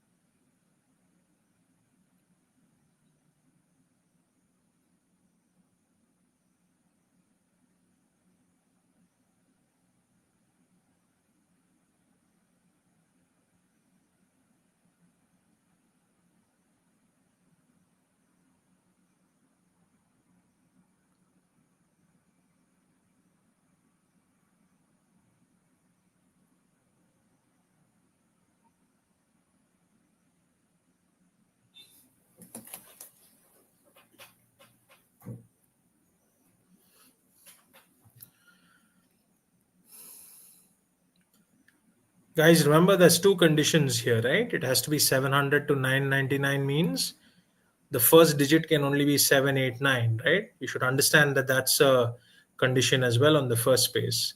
And it has to be an odd number, right? So the last digit has to be odd. So there are multiple conditions. So when you have multiple condition spaces, first figure out what are the possibilities of filling up that space, those spaces. If you see there are overlapping numbers, those will create an issue for you. Split and work for them separately. Right? If you do that, you should be able to count out well. By visualizing, you should get to your answer.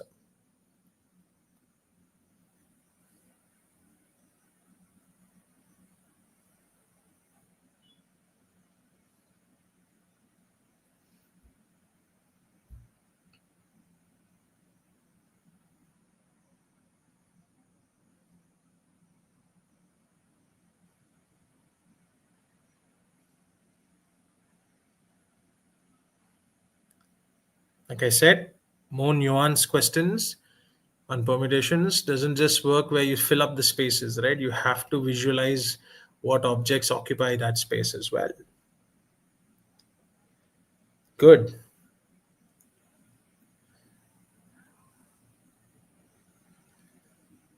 Remember, multiple conditions, positive conditions first. Multiple conditions, if there are overlapping possibilities, work for them separately.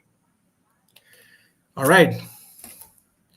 So like I said, right, first thing you have to do, read, visualize, set up, list out your logical cases. How many odd numbers are there from the integers 700 to 999 inclusive?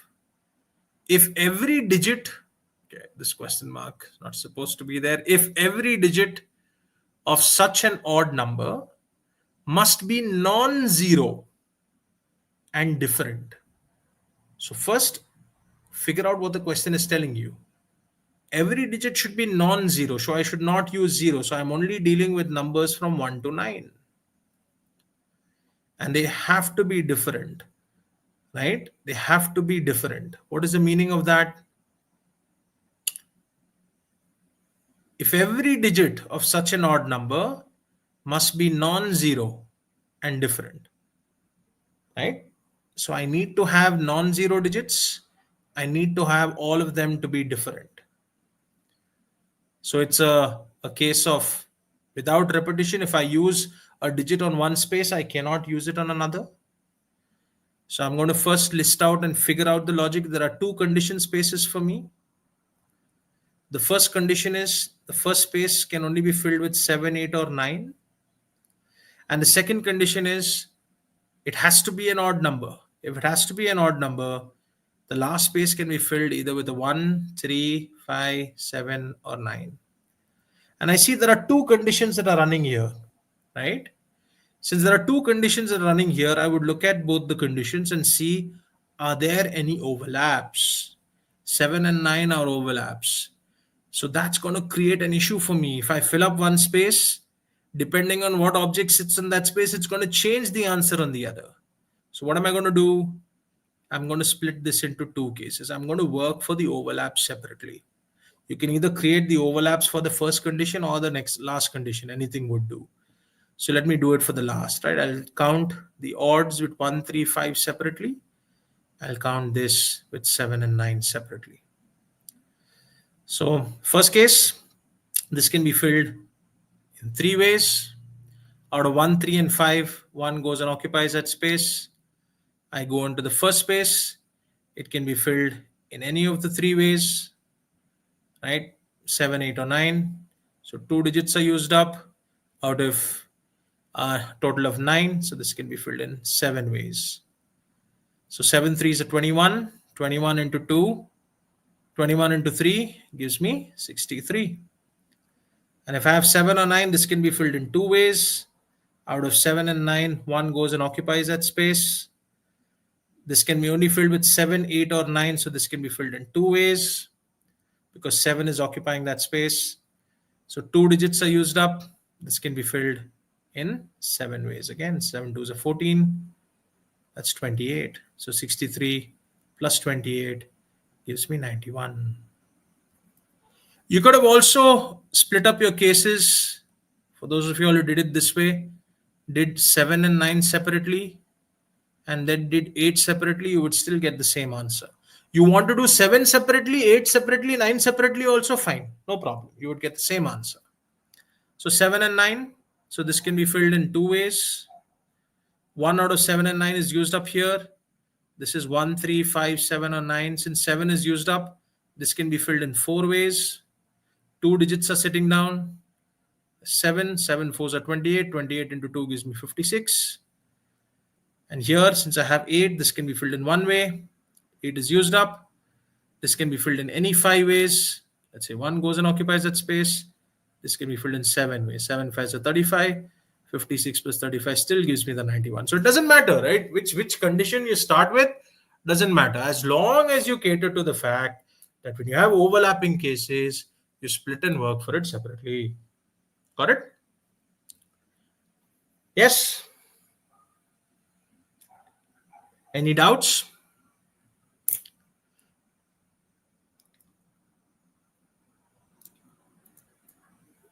Okay, Prachi seems to have done it in 3 different ways: 7 separately, 8 separately, 9 separately. That's also absolutely fine. I would just take 7 and 9 together, right? Because that's the overlaps. So I would get the 28 plus 28, 56 as one possibility, right? Any doubts here, guys? So when you work with numbers, relatively similar to people on chairs, but I told you when you have multiple conditions and you have overlapping possibilities, split and work for them separately. Okay, so that's your permutations of numbers, right? You can also have word permutations as well. Last bit before we wrap up. You can also have word permutations as well. With word permutations, we look at word permutation, we look at different varieties, and then we look at two applications as well. So if I give you the word Delhi and I ask you, how many different 5-letter words can you form using letters of the word Delhi? So when it comes to word permutations, right, you can still use the empty spaces and you can fill it up, but it's easier to use this process because you can quickly look at the alphabets and write down the factorials. So when we work with alphabets, we tend to use the factorials a lot more. So if I give you the word Delhi and I ask you, okay, how do you identify that this is P&C and not sequences question? Because they're giving me, right? They're not asking me to count out how many numbers are there from 700 to 999. They're giving me a condition that it's odd, and they're giving me a condition that you cannot use 0 as well, right? So if it's a sequences question, I cannot. If they give me such conditions, I will not be able to count it out. No, if I approach it from a sequences point of view, I have to sit and count it out, right? Because I have to, then I have to not consider 707. I cannot consider 810. Correct. So it's not a sequences question where I just have to count out the numbers from 700 to 999. Yash, right? The catch was, yes, it may look like a sequences question, but the very fact that they suddenly told you that 0 is not a possibility that you can consider, plus you have to have odd, right? That itself would tell me that it will be better for me to fill up the spaces rather than sit and count it out. Because for sequences, I need a pattern to go with. Got it? It's a fair question, but I need a pattern for a sequence. Otherwise, I'll have to sit and physically count out everything. Correct? So when I'm physically counting out everything, that itself should tell you, instead of sitting and counting it out, I have to use a permutation or a combination, right? So if I have the word Delhi and I need to figure out how many 5-letter words can I form using letters of the word Delhi. So the way to arrange alphabets is to count the alphabets individually and write down that factorial. I dealt with it in my probability video as well in the beginning because I use this as the crux of setting up my probability questions. So if I give you the word Delhi and I ask you how many different 5-letter words can you form using letters of the word Delhi, since all the alphabets are unique, you count the alphabets and you write down that factorial. But if I use my name and I ask you how many different 6-letter How many different 6-letter words can you form using letters of the word Aditya? You count the alphabets individually, you write down that factorial, but you always divide by the repeating letter factorials. That's the rule, right? Any alphabet that repeats, you divide by that repeating letter factorial. A simple example is Mississippi as well, right? How many different 11-letter words can you form using letters of the word Mississippi? Obviously, when I say that, each alphabet should be used only once. It's 11 factorial divided by 4 factorial for the 4 S's, 4 factorial for the 4 I's, and 2 factorial for the 2 P's, right? So whenever you work with alphabets, instead of making spaces and working, what we prefer to do is we count the alphabets individually, we write down that factorial, we divide by the repeating letter factorial, right? Why do we divide by the repeating letter factorial? Because if I take my name Aditya, when I count 1, 2, 3, 4, 5, 6, and I write down the 6 factorial, the 6 factorial takes care of all the arrangements of these alphabets among themselves, but it also caters to the arrangement of the A's among themselves. But arranging the A's among themselves doesn't give you a new word, right? It gives you the same word. So in that 6 factorial, we've double counted, or we've counted more than once the words where the same alphabets are interchanged. So to remove those counts, we divide by the repeating letter factorial. Got it? So that's the basic understanding of working with alphabets. But even with alphabets, right, as we saw with people on chairs, you can have conditions given to you as well. So if I give you the word oblivion, and I ask you, how many different 8-letter words can you form using letters of the word oblivion such that the vowels are always together? Remember, by default, you can use every alphabet once only. Okay. The vowels are always together. Same logic, what we did with people on chairs. Anything that's supposed to be together, you can use the togetherness factorial. But remember, it's not people on chairs anymore. It is alphabets. So you have to treat them as alphabets. So since the vowels have to be together, O, I, O, I'm going to group them together. This is B, L, V, N. The vowels are going to be together. So I'm going to count these vowels as one entity. I'm going to count everything else individually. So 1, 2, 3, 4, 5. This is one entity. It's one big alphabet. And this is 1, 2, 3, 4, 5. All of them are different alphabets. So I don't need to worry about dividing by the repeating letter factorial. So I'm counting this entire entity as 1, 2, 3, 4, 5. I'm going to write down that factorial into. I'm going to go back to the quantity that is together. The quantity that is together now is not people on chairs anymore. It's another word. How many different 4-letter words can I form using letters of the word O? And that would be 4 factorial divided by 2 factorial into 2 factorial. You see, I'm integrating the same process of how we work with togetherness in terms of alphabets as well, right? So it's 5 factorial. You count everything, all the vowels together as one entity, count everything else individually. There's no repeat, so I don't need to divide. So it's 5 factorial into, I go back to the quantity that is together. The quantity that is together is another word here, O. It's not people on chairs. Remember, people on chairs would all be different. So I would have directly written 4 factorial, but it's a word here. O. That would be 4 factorial divided by 2 factorial into 2 factorial. That would be my answer. So even if you have alphabets, you can have the concept of togetherness as well. Official GMAT question is in the official guide as well. They give you the word digit and they ask you, how many different 5-letter words can you form using letters of the word digit such that the I's are not together? Such that the I's are not together. Why don't you try it out, please? I'll repeat. I'm giving you the word digit. In how many ways can you form 5-letter words using letters of the word digit such that the eyes are not together? Again, the alphabets can be used only once. Okay.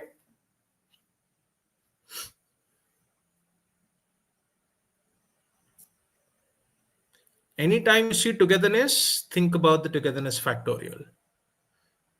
Not together, reverse logic. Carry forward what you've learned and integrate it with the word processor working.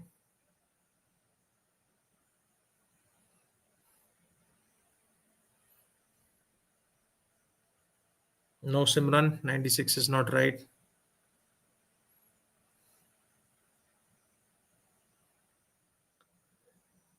Slow down. Think about what you need to do.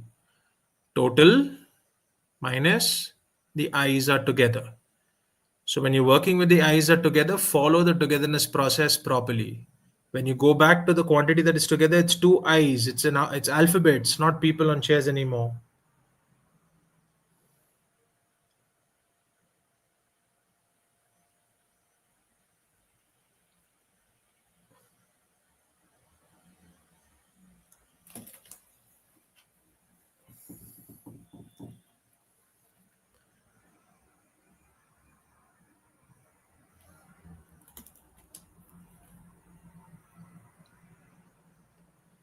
So remember, take the total and subtract where the eyes are together. If you rush through on these questions and you focus only on putting in the values, you're going to ideally get it wrong. Okay. Follow the process properly. So, what is the total? Some people messed up here. The total number of 5-letter words that you can form using letters of the word digit would be 5 factorial divided by 2 factorial. Don't forget to do that first. Right? For people who didn't do that, you would have got a bigger answer. Total is 5 factorial divided by 2 factorial. There's two i's that repeat. So you count the alphabets individually, write down that factorial, divide by the repeating letter factorial. And subtract where the i's are together. I, D, G, T. So you count whatever is together as 1, count everything else individually. So 1, 2, 3, 4. Write down that factorial.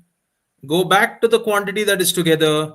Remember, the quantity that is together is two i's. How many different 2-letter words can you form using letters of the word I? That is 2 factorial by 2 factorial. The another mistake is people didn't divide by the 2 factorial.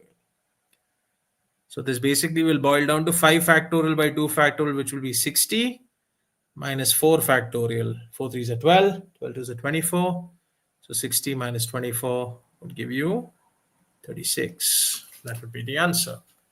Total minus the eyes are together. Got it? Any doubts?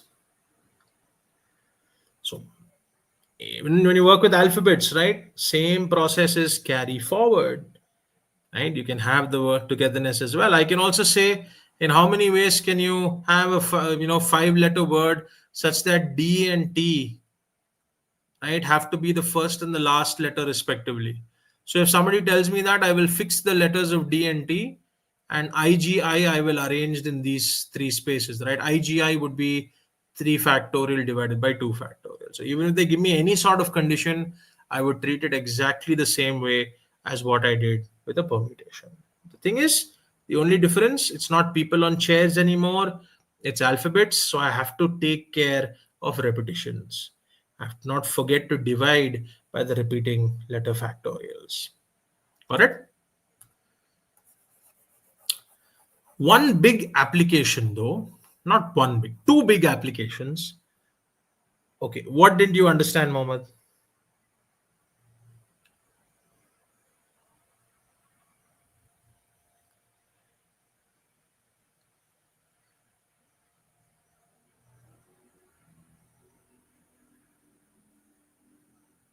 All right. So, two big applications of the word permutation.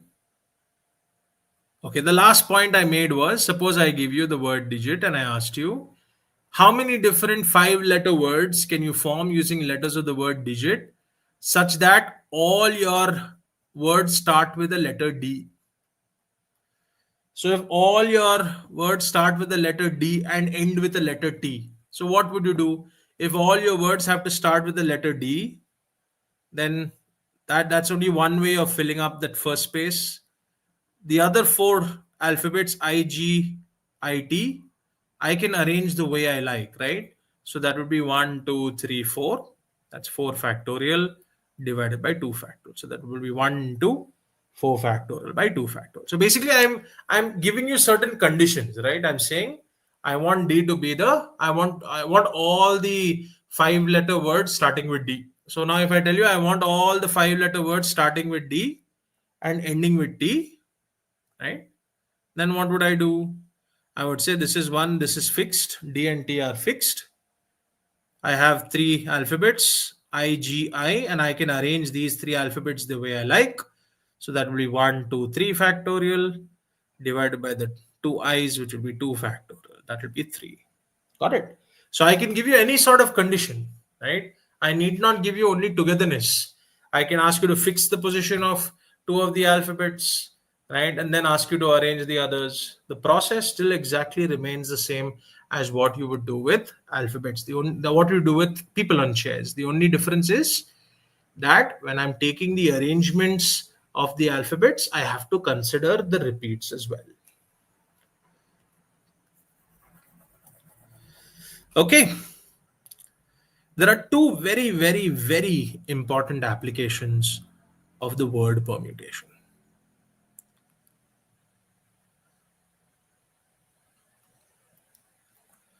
Right? The first application of the word permutation is you should always use a word permutation process whenever you're given a question where you're asked to arrange like objects. Whenever you're going to arrange like objects, the best way to work with such a question is to use a word permutation of working. For example, suppose you have a question like this. There are 3 exactly same math books.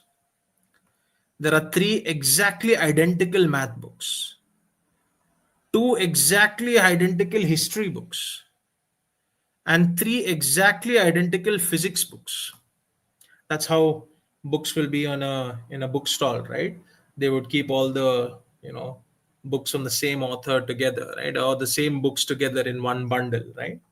So you have 3 exactly identical math books, 2 exactly identical history books, and 3 exactly identical physics books, and you need to arrange these 8 books on the shelf. How many different arrangements are possible?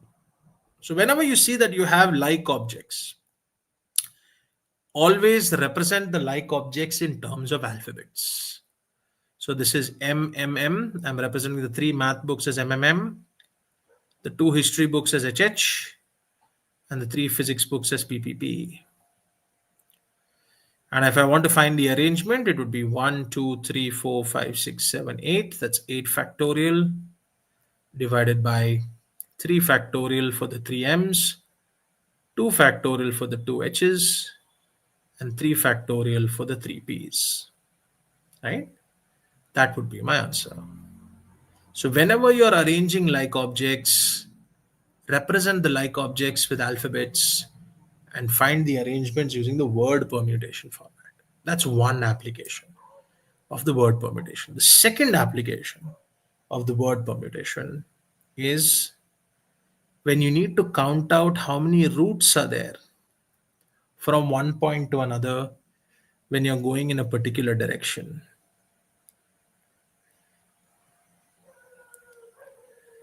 Okay, this was a question that I got long back on my GMAT.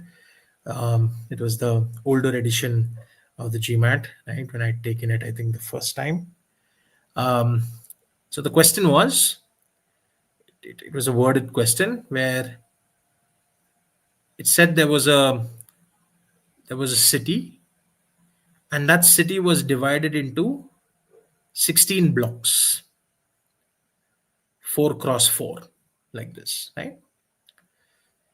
And somebody's school was located, somebody's home was located on the first block facing north, and the school was located in the last block facing south. And the question said,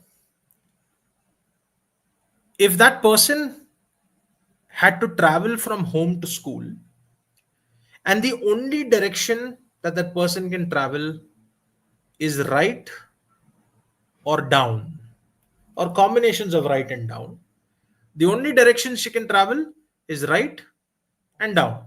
She cannot travel left, she cannot travel up, she cannot travel diagonally. First of all, there's no diagonal road in the first place. How many different routes are there from home to school? So when you see such a question, right, I mean, it looks a little daunting. I can't sit and count out the routes. But if you're able to list out at least 2 or 3 routes, right, you'll understand the pattern. And then when you understand the concept, you'll be able to utilize it very quickly. I can only travel right or down. So let me try to figure out 2 or 3 routes. So I can go right, down, right, down, right, down, right, down. So right, down, right, down, right, down, right, down. Or I can go down, down, down, down, right, right, right, right. Or I can go right, right, down, right, down, right, down, down. Whichever directions I take, whichever routes I take, right or down, I'm going to travel 4 rights and 4 downs. Whichever route I take, I'm always going to travel 4 rights and 4 downs. So the arrangement of this alphabet, of these alphabets, R R R R D D D D, should give me all the different routes that I can travel from home to school if I'm going to travel right or down. Because if I take the arrangement of R R R R D D D D, it would be R D R D R D R D, or R R D D R R D D, right? It will give me all the different routes that I can travel from home to school in that specific direction. So that will be 8 factorial divided by 4 factorial into 4 factorial, right? So two very important hidden applications of the word permutation is, whenever you are asked to arrange like objects, you can always represent the like objects using alphabets, and you can work with the word permutation format to break it down. And whenever you're asked to find out the different routes from one point to another when you're traveling in a specific direction, again, you can write down the routes using alphabets, and you can take the arrangements of that to figure out all the routes from home to school. They're not going to make it complex. They're not going to say you're going to meet in this block or something like that, right? It's going to make it very simple, straightforward, something that can be solved in under 2 minutes, right? But you'll have to figure that out, because any sort of route that I take, I'm always going to travel 4 rights and 4 downs. So the arrangement of all those alphabets that would give me all the different routes from home to school. Got it? Yes. So that's the concept of a permutation, right? Permutation, the method of counting, how to work with people on chairs, different cases, the concept of togetherness, what happens when the objects and spaces are of different numbers, the positive conditions, negative conditions, overlapping conditions, arrangement of alphabets, arrangement of numbers, a word. Got it? Arrangement of numbers, digits in a number, right? So this would be the entire permutation bit, right? I do have some more questions, but I think it's already almost 4 hours. I will what I'll do is anyway once the session is uploaded, I will craft explanations to the PPT that I have. I will write down the explanations there, and the PPT will be uploaded maybe by tomorrow evening, right? And then you all can actually use that PPT to look at the other questions that I've put in, and go through the video first, make your notes, and then give an attempt to those questions from that. All right. So last 5 minutes, any sort of doubts, if you have, you can ask. If not, we can wrap up the session here. I'm also a bit knackered, and I'm hoping that, thank you for sitting through the entire 4-hour session, right? Um, any sort of doubts, guys? We can wrap up as well.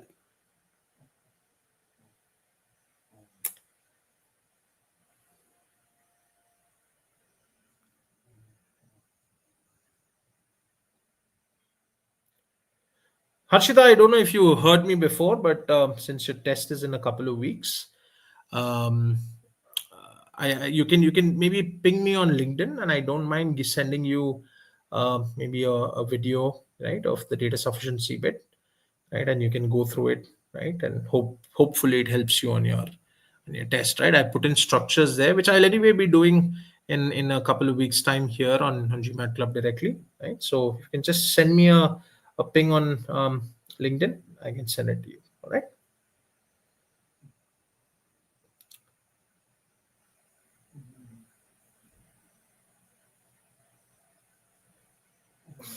All right.